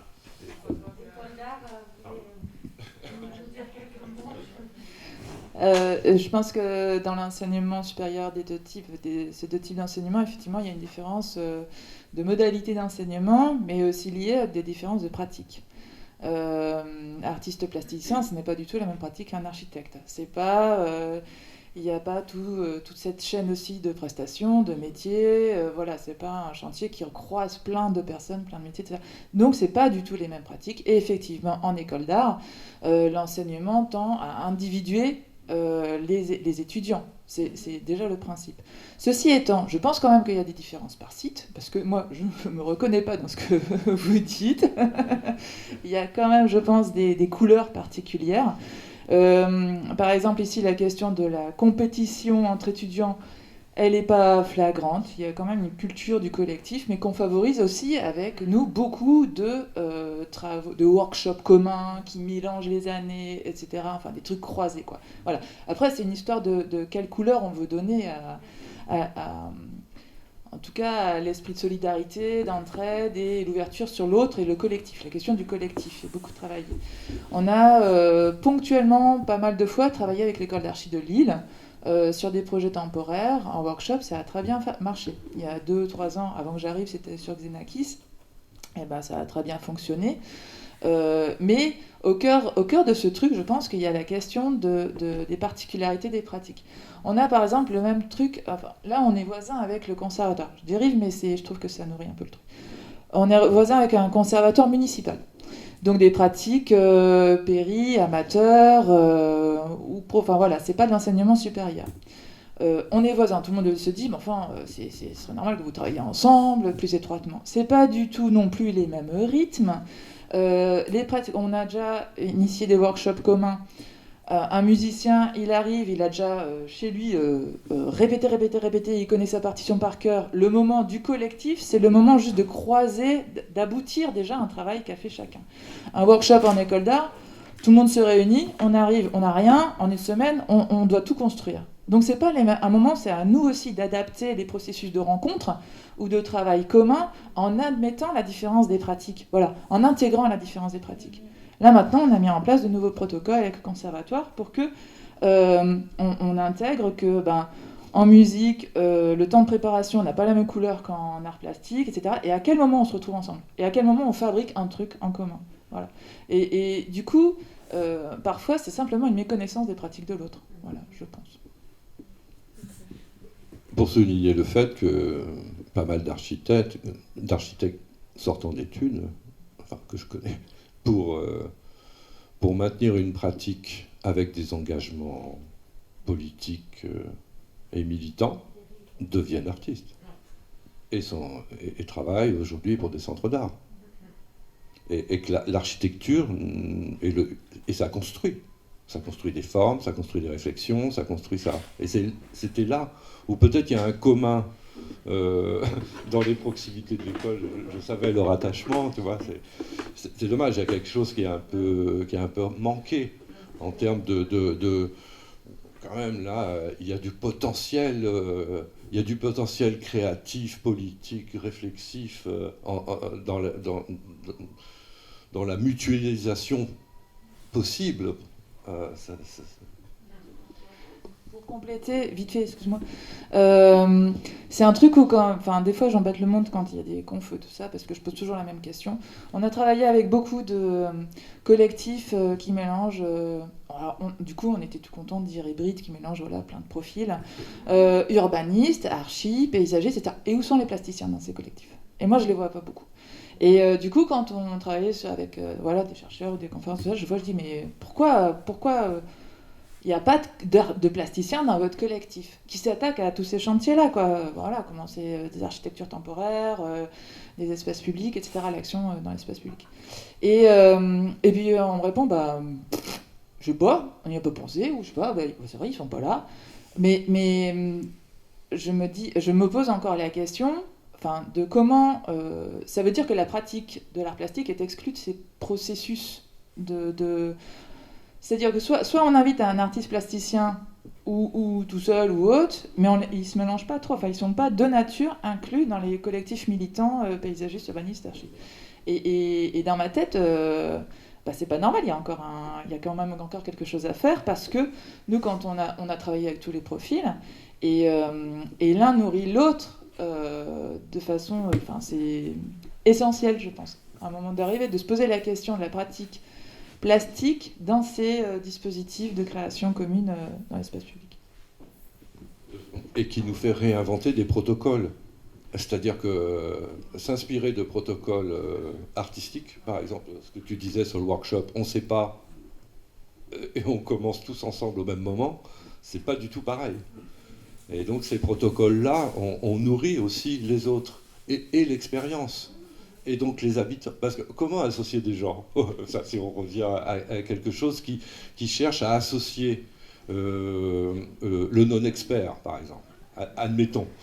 Il faut bien commencer sans savoir, et que c'est le workshop qui va constituer des savoirs et de l'interconnaissance. Autrement, il y a toujours celui qui sait et celui qui ne sait pas. Oui, alors ça on sait bien parce qu'on rentre absolument dans la mécanique là, du projet et de la différenciation de l'architecte. Donc l'architecte, il est dressé pour planifier. Et dans tout ce qu'on raconte, en fait, la question de la planification est contre-productive. Et donc on est bien sur le principe de l'improvisation. Pas de l'adaptation, mais de l'improvisation. Et ça, voilà, ça commence à rentrer petit à petit dans les écoles d'architecture, dans les écoles d'art, je pense que c'est intégré depuis longtemps. Mais dans les écoles d'architecture, c'est absolument l'inverse de ce qu'on apprend à nos étudiants. Donc, oui, il y a ça commence à rentrer, mais c'est une vraie question. Alors, très curieusement, en fait, c'est rentré dans le champ de l'urbanisme. C'est-à-dire que, en comprenant que la grande échelle demandait des temps tellement larges qu'on ne pouvait pas prévoir les choses, la question de l'occasion qui se présentait pouvait être saisie. Mais à l'échelle de l'architecture, c'est-à-dire à un moment donné, il faut dessiner que l'ossature bois va être montée comme ça, qu'elle va avoir un contreventement comme ça, qu'elle va avoir un panneau comme ça. L'improvisation, simplement, on n'a pas le droit de le faire. Nos assurances nous l'interdisent. Donc, c'est une partie du travail à réinventer. Et puis la deuxième question, c'est la question de l'esthétique. La question de l'esthétique, qui a été complètement laissée tomber dans les écoles d'architecture, et qui est quand même le moment de l'émotion. Et dans ce qu'on parle, dans la violence du T3, etc., la question de l'émotion n'existe pas, en fait. Donc ça fait partie des choses aussi, à mon avis, à réinventer, quoi. Moi, je voulais dire un truc, c'est à propos de cette relation entre art et architecture, et la manière dont l'architecture, quand même, malgré tout, a accepté de bouger un peu, par touche, dans l'enseignement et dans certaines pratiques, c'est qu'il me semble quand même qu'il y a eu pas mal d'effets de transfert, en particulier sur cette notion même de protocole dont tu parlais, Patrick. C'est-à-dire, je crois que, je ne sais pas pourquoi, c'est vrai que c'est super intéressant ce que tu dis, Anne, sur le fait que dans cette question des collectifs, les artistes apparaissent peu présents, voire absents. Mais en tous les cas, les architectes, on entend, même le lexique, il a du sens quand même. Ce mot de protocole, il est présent, quoi. Et c'est plus, donc, protocole, c'est-à-dire que tu établis un dispositif, le mot dispositif aussi, un dispositif, une forme de règle du jeu. Ça veut dire que tu ne sais pas exactement où tu vas, mais tu essaies d'établir une sorte de guideline qui permet de rendre des choses possibles en tâtonnant à travers des options diverses. Ça, je pense que c'est quand même un truc assez important. Et j'avais aussi à l'esprit, est-ce que l'échange, est-ce que dans l'autre sens ça fonctionne? J'en suis pas complètement certain, je ne sais pas. Mais j'avais aussi à l'esprit ces mots d'un artiste qui s'appelle Eric Duikertz, je sais pas, Ouais. Et qui est mort il n'y a pas longtemps, et qui avait fait un très bel... lui, c'était une sorte de... Enfin, j'en parlerai beaucoup moins bien que toi, Anne, sans doute, mais qui avait fait... Il pratiquait des cours, en fait. Enfin, il se mettait en scène en délivrant des cours un peu magistraux. Et il y a une vidéo qui était au Macval, à un moment donné, on le voyait en train d'enseigner, sapé comme un prof d'université, en costume, etc., avec la cravate, une bibliothèque derrière lui, etc. Et il donnait un cours sur l'épistémologie et sur la question de la sérendipité. Donc un truc mais super savant, ça semblait super savant, et en même temps ça semblait, il y avait un petit grain comme ça on se demandait est-ce que c'est de la blague ou est-ce que c'est du sérieux, enfin qu'est-ce qu'il nous dit, et en même temps on apprenait beaucoup de choses, moi j'ai pris beaucoup de notes, etc., et puis à la fin je me disais mais peut-être que c'est faux, enfin, on ne savait pas où on était. Et donc dans le cadre de cet exposé, il faisait la différence entre expérience et expérimentation, en disant bon, c'était pas traduisible en français, qu'il fallait aller chercher l'anglais, mais en fait, je trouve que c'est pas juste, parce que, enfin, peu importe. Mais l'expérience, ce serait du registre des sciences dures, de la science du laboratoire, l'expérimentation des sciences dures, tandis que faire une expérience de vie en particulier, ce serait l'expérience que la vie nous apporte, etc. Donc, ce serait deux manières différentes de penser la question de la conception, d'un certain point de vue. Le coefficient d'incertitude dans l'expérience qui n'est pas dans l'expérimentation. L'expérimentation, au contraire, essaye de caler les choses pour qu'il n'y ait pas que le coefficient d'incertitude soit minimal. Moi, dans ma tête, c'est l'inverse. Moi aussi, mais c'est peut-être... C'est une question de traduction. Non, mais voilà, en italien, c'est tout à fait différent, parce que c'est esperimento et esperienza. Mais pas du tout le même. Oui, mais si tu ajoutes à expérience de vie... L'expérience, c'est plus long. C'est beaucoup plus long, l'expérience. On a de l'expérience, on n'en a pas. Il y a une histoire de temporalité, ça c'est clair. Et une histoire d'engagement. Mais l'expérimentation, c'est effectivement, il y a un protocole scientifique. On dit, voilà, on va faire ça. Enfin, nous, c'est comme ça que je le prends. Et puis, expérience, en revanche, pour moi, ça laisse la place à un coefficient d'incertitude beaucoup plus grand, parce qu'on ne connaît pas on ne cherche pas à vérifier quelque chose, mais on cherche à obtenir à gagner une expérience. Oui, il y a aussi l'intention aussi, parce qu'il y a peut-être pas les artistes qui étaient convoqués, il y avait le type qui faisait des ronds. Est-ce qu'on en est conscient? Oui, c'est ça. Les deux artistes qui étaient convoqués à l'appui de sa démonstration, c'était d'un côté, il y avait ce type, je ne me souviens plus de son nom, un artiste d'origine polonaise, enfin il a un nom polonais, qui faisait des sortes de petits... qui écrivait toujours les dates, qui peignait les dates, année après année, etc. Opalka, donc là il disait, c'est peut-être pas très loin d'une forme d'expérimentation, ça se rapproche d'un art de laboratoire, quoi. Et puis de l'autre côté, il allait chercher Jimi Hendrix, je crois, en disant, là, il y a quelque chose qui fait que dans le tâtonnement, à partir de l'instrument, il y a quelque chose qui fait que, bon voilà, l'œuvre se... Pardon ? Pas à partir de l'instrument, Jimi Hendrix, à partir de l'électricité. C'est à partir de... C'est pas vers quelque chose, c'est à partir de... Oui, je pense que la question de l'expérience, c'est... effectivement, il y a cette histoire de non-protocole parce que c'est quelque chose qui avance comme ça, presque parfois malgré nous. Mais dans ma tête, quand je dis le mot expérience, c'est qu'elle est déjà passée, parce que je peux la nommer, donc c'est quelque chose qui s'est déjà passé. Et expérimentation, il n'y a pas, en tout cas nous, comme on l'a développé, ou comme on continue chacun de notre côté, c'est pas forcément mettre en place dès le départ un protocole type scientifique. C'est cette histoire de on a un point de départ, on ne sait pas où on va mais on y va, et du coup intégrer la question de l'accident qui n'est pas un échec, qui nourrit aussi l'expérimentation et qu'on ne peut pas prévoir à l'avance, mais déjà savoir que ça peut arriver et qu'on l'intègre dans la démarche. Donc nous on disait en fait on crée des contextes de travail. Nous on est là, ça rejoint la question, je me réveille un petit peu, excusez-moi, du coup je vais plus parler. Et ça rejoint la question, hier vous avez posé la question, mais ça vous pose, enfin en gros, ça vous pose pas un souci de mener ces projets en tant qu'on est administrateur collectif quoi, du projet. Faut, juste pour resituer, la mission a été proposée à Patrick à la collectivité. Elle n'a pas été voulue par la collectivité. Mais on nous a laissé faire. Et du coup, on était sur un truc un peu comme ça. On nous laissait jouer, quoi. Un peu. Mais du coup, sans vraiment portage. Du coup, on a pu faire comme on a voulu, mais ça veut dire qu'on crée des contextes de travail. Sans déterminer les formes au départ, sans déterminer tout à fait les acteurs au départ. Tout se construisait au fur et à mesure. Et du coup, de ces contextes de travail naissait quelque chose d'un peu autonome, quelque chose qu'on ne pouvait plus contrôler. Et on se disait qu'on réussissait du moment qu'on n'avait plus besoin de nous, que le projet devenait autonome. C'est la question de après, ça rejoint la question de la médiation. Du coup, même en tant que collectivité, on était administrateur du projet sans être administrateur. Le truc, c'est juste de tisser un contexte, de connecter parfois des personnes et que ça nous échappe. Si ça nous échappe, c'est que c'est bon, c'est que ça a réussi. Et voilà, c'est ça. Et j'ai oublié le truc que je voulais dire. C'est pas grave. Hein. En tout cas, c'est voilà. Ça nous... oui. Mais c'est pas grave ça. Non, sur la question qu'on vous a posée hier, est-ce que ça vous gêne d'être à la fois c'est des problèmes, d'être à la fois dans l'institution et... Bah, c'était un rôle très bizarre, quoi.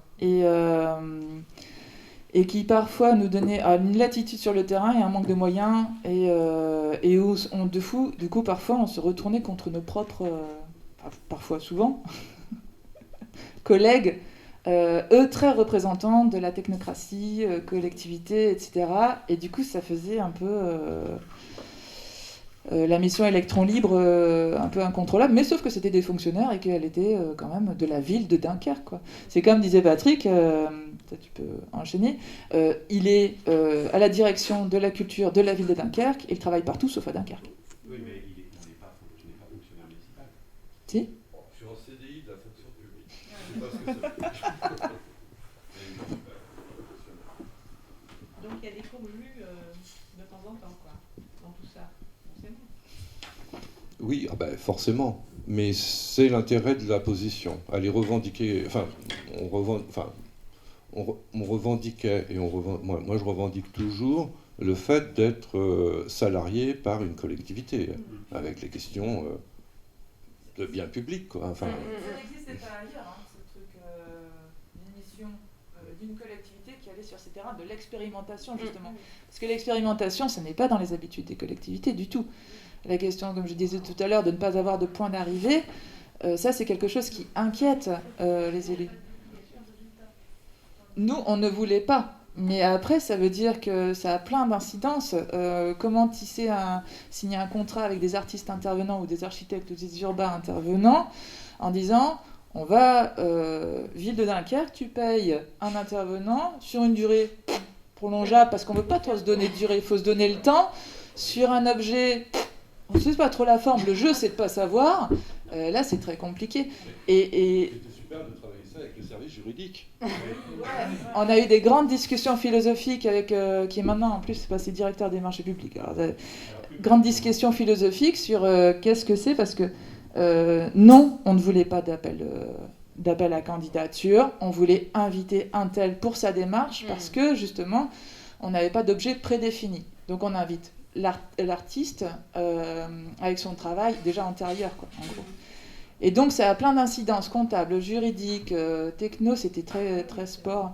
Et du coup, oui, c'est ça que je l'ai dit tout à l'heure, je voulais remonter sur le mot planification.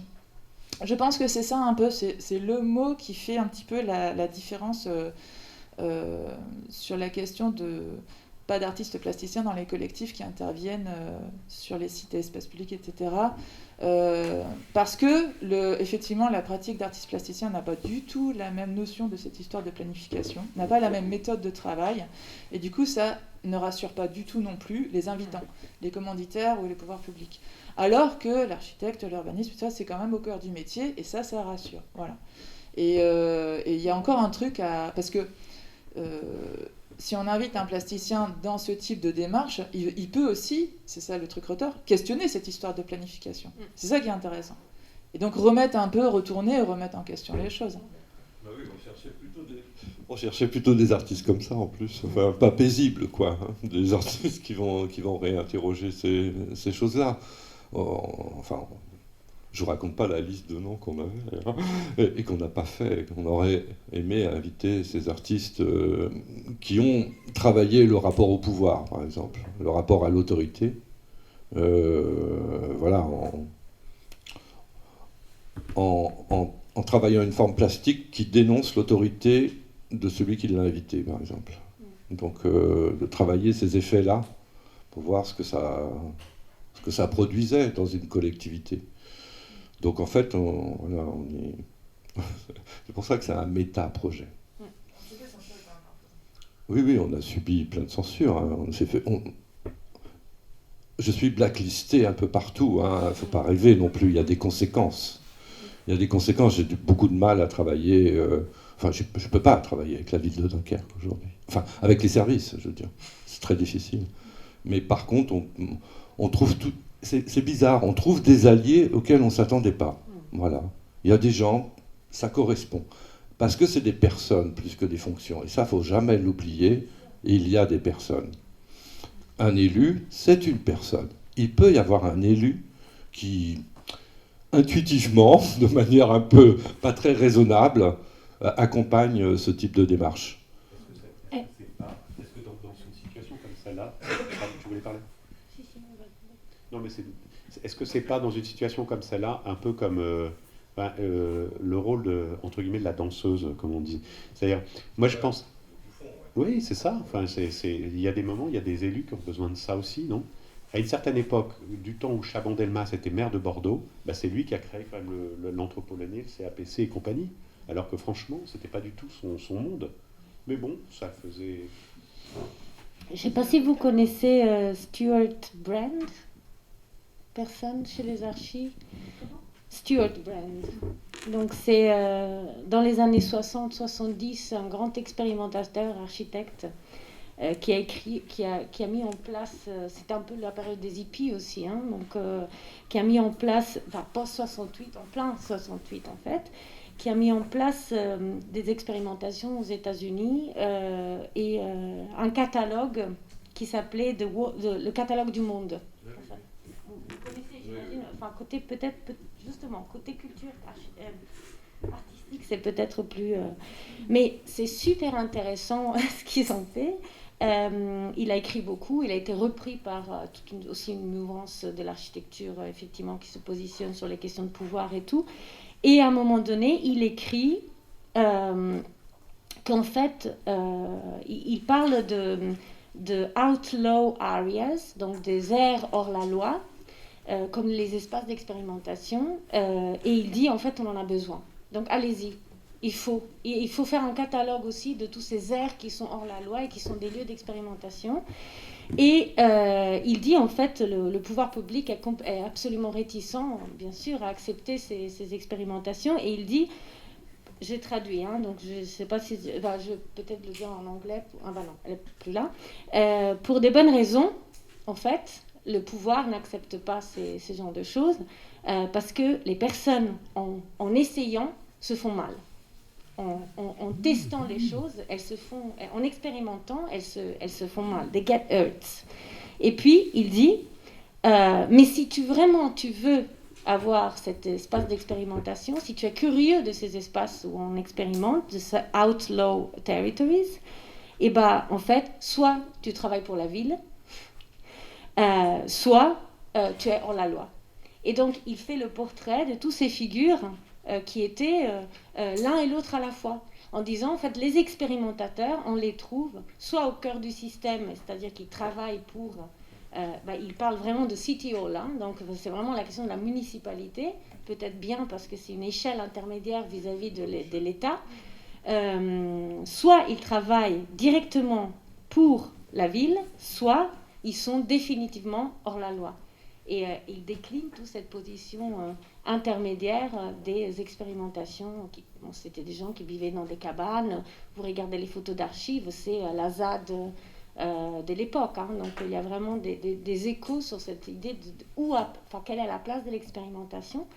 Et je voulais savoir si, quand tu parlais de planification et du fait que c'est peut-être l'urbanisme qui est en train de, si j'ai bien compris, pour toi, d'avoir une position plus... justement d'ouverture. On parlait de cette question. ouais, qui s'est emparé de cette question de de l'improvisation, voilà. Ce que je trouve intéressant, c'est que ça me fait réfléchir. Donc moi je la vois, si je comprends bien à quoi tu peux faire référence, mais du coup ça devient du temporaire. Ça ne peut qu'avoir lieu dans entre des projets. Non, bah alors je veux bien savoir plus partir, parce que moi ça fait écho plutôt à des questions dont on parlait hier, de transition, de temporaire, de ce qu'on appelle en fait l'urbanisme transitoire aujourd'hui, qui est c'est à nouveau des catégories de récupération finalement de l'État. Mais je me demande si finalement le champ de l'art et le champ de l'architecture se retrouvent bloqués ou pris par cette nouvelle mission qui serait l'animation. Et donc dans ces lieux d'expérimentation, la nouvelle chose c'est ah oui vous pouvez faire mais c'est juste pour animer l'espace ou alors les gens. Et là c'est la nouvelle lutte à mener, c'est-à-dire qu'il faut sortir de ça, il faut sortir vite de ça, parce que sinon on arrive dans les tiers-lieux parisiens, dans les... des acteurs, mais au sens propre du terme. Oui, des acteurs et des stakeholders qui eux ont leur propre... voilà, et surtout... Bah, voilà, là, vous allez être bien accompagné par des sociologues et des anthropologues qui vous disent oui, il faut quand même faire bien parler avec les habitants et bien les animer, alors que non, c'est pas du tout ça, c'est autre chose, ça doit être autre chose que ça. En tout cas, ça ne peut pas se limiter à cette mission d'animer l'espace, parce que sinon on est mal. Ce qui me semble la réponse à ça, possible, hein, mais modeste, hein, c'est l'idée que, lançant l'improvisation, je pense aussi que l'improvisation chez les urbanistes, c'est pour du durable. Ils intègrent vraiment pour planifier, en fait. Donc déjà, c'est vachement intéressant qu'ils intègrent les variations. Bon, pas tous les urbanismes, ça, et pas trop à l'agence d'urbanisme de Dunkerque, mais bon, parce on n'a pas que des amis aussi. Mais non, ici, moi, je n'interviens pas dans l'école d'art. Hein. Ah oui, c'est évident. En ligne dès demain. Oui, vous pouvez. Et donc, oui, c'est de transmettre, c'est ça. C'est-à-dire qu'on lance l'expérimentation, on l'accompagne sur des durées longues. Hein, c'est pas, voilà, on n'abandonne pas au bout de 6 mois du tout, si ça a nécessité. Mais l'idée, c'est de se retirer et de le dire dès le départ. On n'est pas là pour... je sais pas, être vizir à la place du vizir ou remplacer l'action citoyenne, admettons. Par contre, faire en sorte qu'on réfléchisse ensemble à renforcer l'action citoyenne autonome, en gros. À rendre autonome des citoyens, à se constituer en groupe, donc là on rejoint les questions de commun, et en méthode, à les accompagner, par exemple, à aller chercher des financements concrètement, pour qu'ils soient autonomes dans leurs actions. Voilà. Et il y a cette part-là qu'on est en train d'entreprendre, semble-t-il, avec le Conseil citoyen de Tétéghem, qui devient producteur de résidences artistiques. C'est-à-dire que ce n'est pas le collectif en rue, c'est pas nous, voilà. On accompagne, on est plusieurs, on accompagne cette petite entité, et ce qui est vachement bien, c'est quand même Conseil citoyen, donc c'est l'État. Donc c'est l'État qui décide de mettre des conseils citoyens dans les quartiers en renouvellement urbain. C'est un super levier. Si le conseil citoyen est bien constitué en association indépendante de la mairie, et pas un truc. Donc dans certaines... ici, ça arrive sur un des territoires sur lequel on intervient, et ça nous donne une puissance... parce qu'on capacite, c'est ça. On augmente la capacité, parce qu'on est plusieurs, donc on discute, on échange, et ça met en confiance aussi les gens, qu'ils disent « Ah bah ouais, en fait, on peut le faire ». Et voilà. Et là, on apporte un petit grain de sable dans le rouage classique de la fabrication d'un quartier. On pourrait aller beaucoup plus loin, c'est très modeste comme démarche, mais ça, un petit peu agrandi en termes de compréhension et de volonté publique, ça pourrait le faire. Il y a une vigilance de tous les instants, même sur ces questions d'improvisation. parce que même l'improvisation, elle peut passer dans la moulinette de la normalisation. C'est-à-dire instituer l'improvisation ou le coefficient d'incertitude, c'est tout à fait possible. Il y a, par exemple, dans le monde du paysage, il y a eu pendant un moment quelque chose, quand il y avait des friches industrielles, qu'on appelait le préverdissement. C'est une forme au départ d'installation de quelque chose qui peut donner lieu à un possible projet, mais ça a été entièrement normalisé, c'est-à-dire la façon de définir les marchés, et la façon dont on répondait à ces marchés, c'est encore une fois une question de rôle du concepteur, qui est refoutu dans des cases, dans une norme. Par exemple, les conseils d'arrondissement à Paris, c'est pareil. C'est-à-dire qu'il y a des petits budgets, et quand on va dans ces trucs-là, c'est entièrement piloté, c'est absolument à pleurer. C'est entièrement piloté par les élus qui sont en charge de ces trucs-là. Alors il y a des petites sommes ridicules. Vous allez pouvoir jardiner, vous allez pouvoir inventer un projet sur. Alors c'est une vigilance de tous les instants, c'est-à-dire c'est l'improvisation de l'improvisation qu'il faut arriver à maintenir, quoi. Moi, alors je sais pas si je vais dire quelque chose qui est peut-être un petit peu à côté de la plaque, mais ça m'a fait penser à ça, ce que vous disiez, Marianne, Anita, merci. Et ensuite Patrick, sur la question de l'animation, et ensuite pourquoi est-ce qu'on fait tout ça.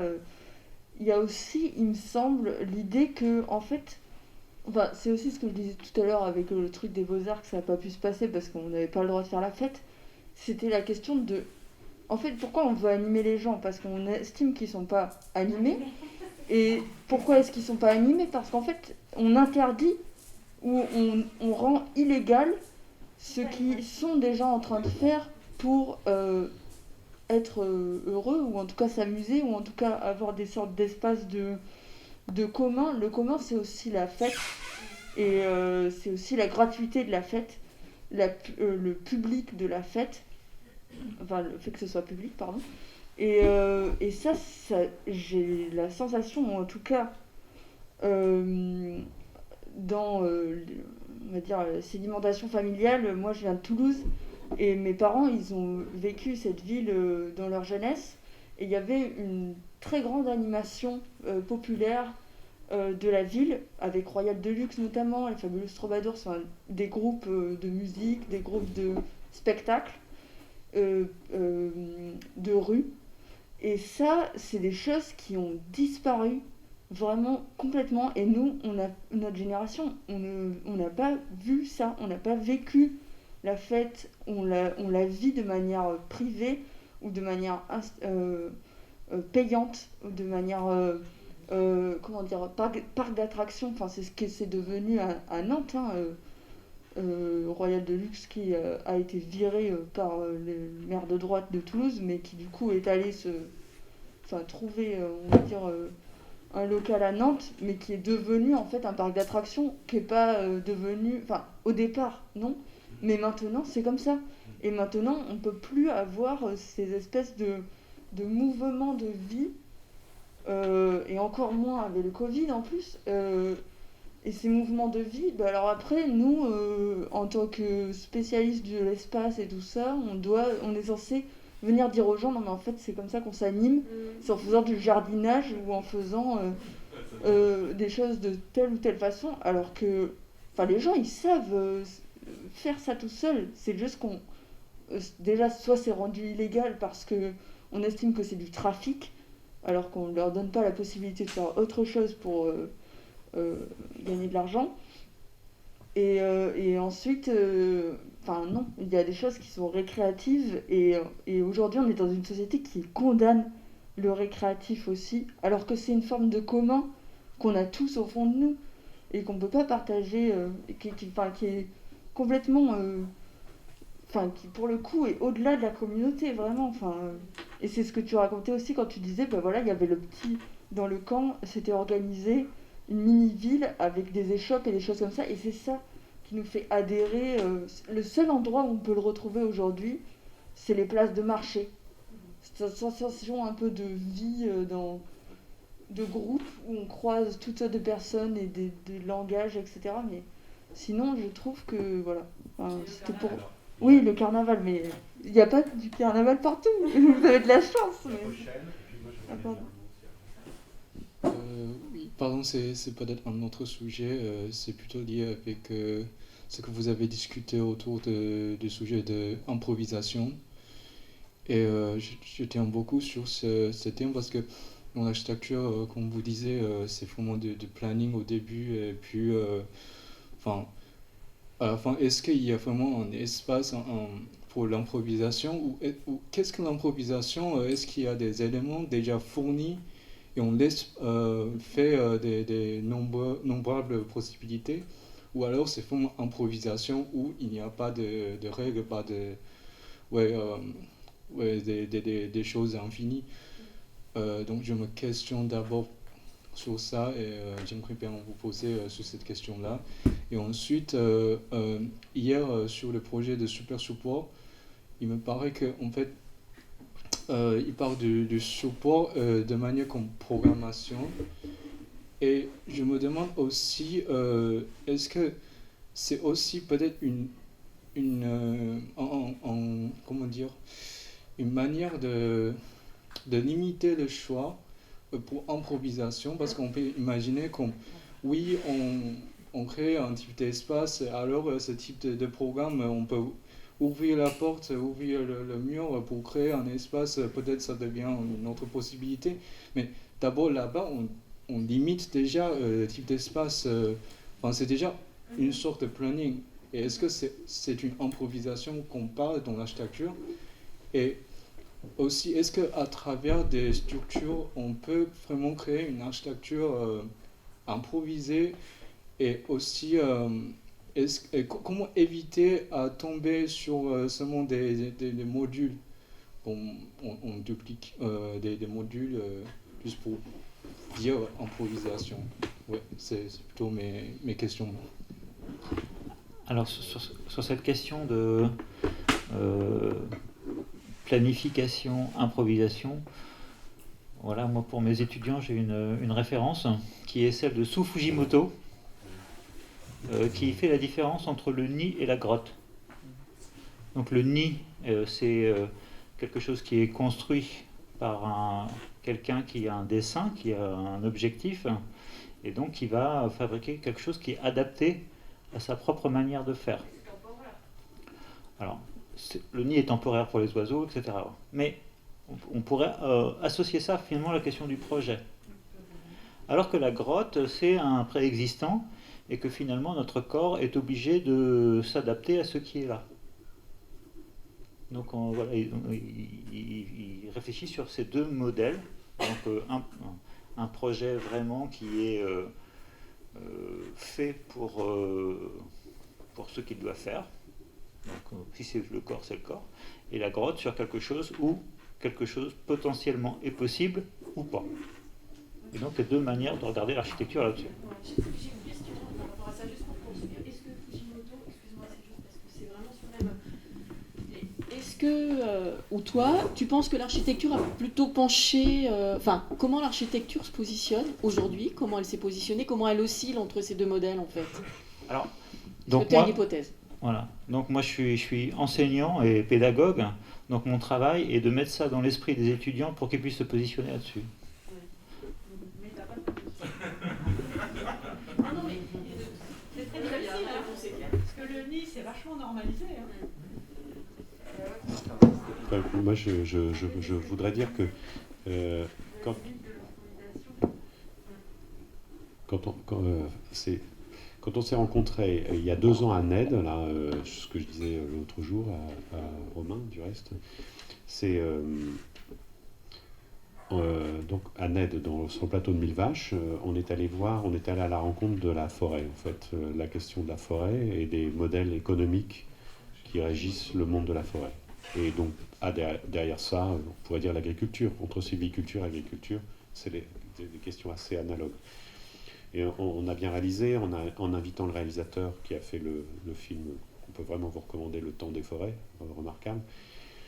et puis quantité d'autres personnes, et en visitant la forêt dans les Basques d'un gestionnaire forestier, pratiquant la foresterie raisonnée, si on peut dire les choses comme ça, d'un Allemand tout à fait charmant, enfin allemand-français, et qu'en fait, on pourrait dire qu'il y avait une capacité dans ce monde-là du vivant, de penser le rôle d'un acteur, je ne sais pas comment le qualifier, un forestier, mais bon, comme quelqu'un qui travaille à l'entretien, voire à la maintenance. Enfin, il faut faire une différence entre les choses, mais et que ça pouvait rejaillir aussi sur la manière de penser notre positionnement d'architecte vis-à-vis de ce dont on hérite, enfin, ce qui existe, ce qui est là, quoi, le déjà là. Et c'était un peu la leçon de Ned il y a 2 ans, avant qu'on intervienne à Dunkerque, enfin, avant qu'on s'intéresse à Dunkerque. Et je trouve que ce qui se joue ici, je trouve, à travers ce que vous racontez de vos expériences croisées, là, ce duo que vous formez dans l'institution, hors de l'institution, en mettant en place des dispositifs, en essayant de vous effacer au moment où les choses prennent corps, avec toutes les questions que ça pose par ailleurs, parce que jusqu'à quel point pilotez-vous, ne pilotez-vous pas, etc. Et par rapport à ce que tu disais, Marianita, sur le fait que ce que vous essayez de faire, c'est certainement tout, sauf ce qu'on appellerait en d'autres termes l'urbanisme transitoire. Hier, je me souviens que Romain avait parlé de l'intercesseur, le mot d'intercesseur. Et donc, parce que souvent, nous, on est tendance, à défaut de mots, on pense à des formes de médiation, ce qui pose des problèmes, etc. Est-ce que l'architecte serait un médiateur ? Moi, je trouve qu'à Ned, on voyait l'architecte comme l'architecte mainteneur. Et ici, on vous verrait peut-être en complémentarité l'architecte comme intercesseur. Je trouve ça intéressant de penser aussi en ces termes. Et là, il y a une question du commun qui se repose aussi de façon tout à fait cruciale.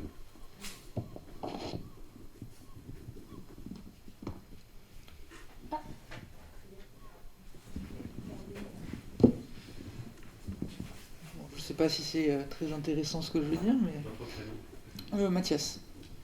Je me demandais aussi si avec cette notion d'improvisation, il n'y avait pas aussi le fait de ne pas se sentir obligé de produire. Parce que je trouve qu'en tant qu'architecte, on a toujours... et ça a été une chance d'ailleurs dans le dernier projet que j'ai pu faire à l'école, on a toujours cet impératif de produire des plans, etc. Et en fait, on se rend compte que des fois, il y a des endroits qui n'ont pas besoin de quelque chose de plus. Et est-ce que ça ne fait pas partie un peu de l'improvisation ? Et j'entends par là aussi que à travers le métier tel que je perçois encore maintenant, parce que bon, je ne l'ai pas encore pratiqué professionnellement, j'ai l'impression qu'on est toujours dans une analyse étiologique qui vise à toujours réparer, comme si on avait forcément une plus-value à apporter à des territoires, à des sites. Et donc voilà, je me demande si c'est pas ça aussi quelque part un peu l'improvisation. Moi,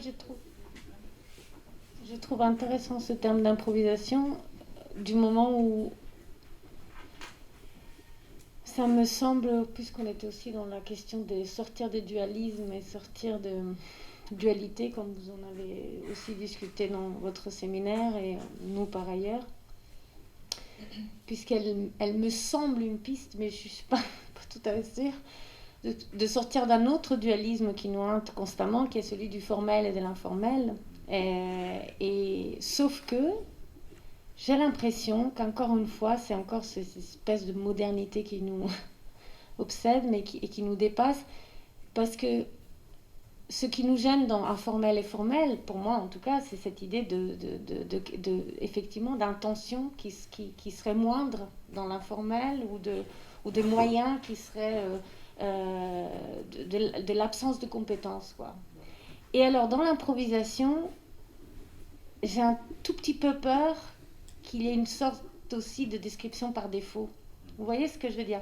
C'est-à-dire que elle est tout à fait noble, l'improvisation est tout à fait noble, mais un nid serait fait tous les ans, serait fait de manière saisonnière, le nid. Non, je ne sais pas, hein, le nid est refait de manière saisonnière, je ne sais pas ce qu'en dit votre référence, mais et la grotte et ben, on va l'habiter avec des compétences qui sont aussi de toutes les grottes qu'on habitait avant. C'est pas que l'abri, et je ne veux absolument pas réduire justement tout ce qu'on met dans l'informalité comme étant justement temporaire, parce que c'est ça aussi, c'est cette idée de ce qui dure et ce qui est temporaire, et donc tout ça, pour moi, c'est vraiment le travail à faire en cours. Donc merci de cette piste sur la question du nid et de la grotte et de ce qu'elle nous fait réfléchir. Pour moi, elle n'est pas résolutive, mais c'est une bonne voie.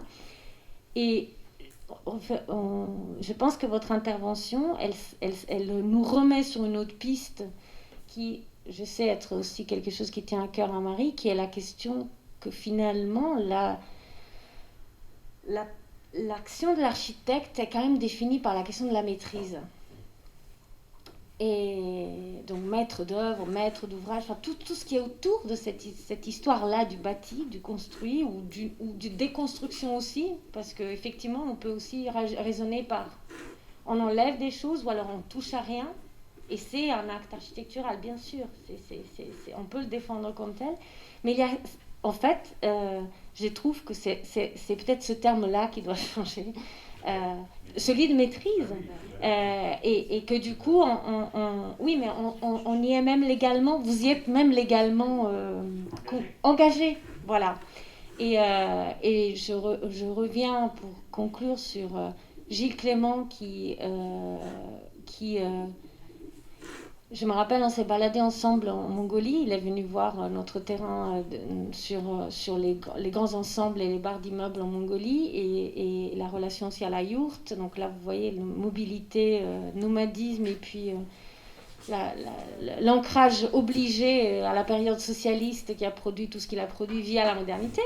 Bref, et il regardait, on passait dans l'aménagement qui était en cours d'une grande halle, d'une grande interplein en fait dans une avenue, et il y avait les jardiniers de la ville qui mettaient des hortensias l'une après l'autre, toutes alignées, et il a pris une photo, il a dit bah voilà, encore une fois, et même en Mongolie, l'illusion de la maîtrise. Et je pense que c'est vraiment des questions on maîtrise aussi l'improvisation et au-delà de sa récupération. Mais donc, je me demande qu'est-ce que peut être ce mot qui se substitue à un formel, qui se substitue à improvisation et qui nous laisse la marge de manœuvre. Voilà. Je suis bien d'accord aussi. Attention. Oui, c'est juste parce que c'est pas un retour d'architecte du coup, mais c'est le mot improvisation qui me posait des questions aussi. Enfin, parce que nous, on parle beaucoup d'immersion, d'in situ, donc plutôt du côté grotte. Et aussi parce que même si on dit on ne sait pas ce qu'on fait au départ, on ne sait pas où on va, on arrive quand même avec notre mémoire, notre expérience, voilà, un truc. Et qui fait en fait, c'est un point sur un fil, quoi. C'est pas... L'improvisation, c'est vrai que nous, on l'a jamais formulé comme ça. Et du coup, je me pose des questions sur ce mot. Et ça, ce que tu racontais me rappelle, hier, Patrick vous a montré des images d'Honoré d'eau avec le collier de perles. Je ne sais pas si vous vous souvenez, le long du canal exutoire. Et c'est exactement ce qui s'est passé. Il a été invité pour produire des stations, des œuvres physiques qui ponctuent une balade sur le canal.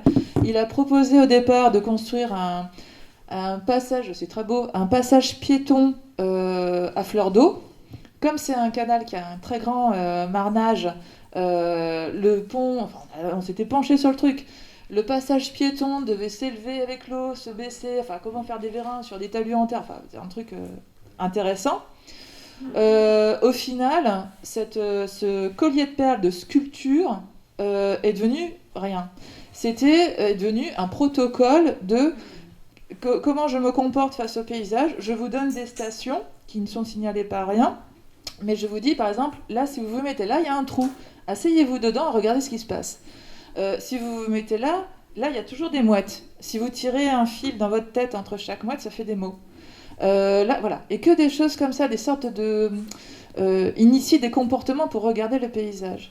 Du coup, après, on a traduit ça plutôt par une expo ailleurs, du papier, etc. Mais il a été invité pour fabriquer un parcours physique d'œuvres dans l'espace public.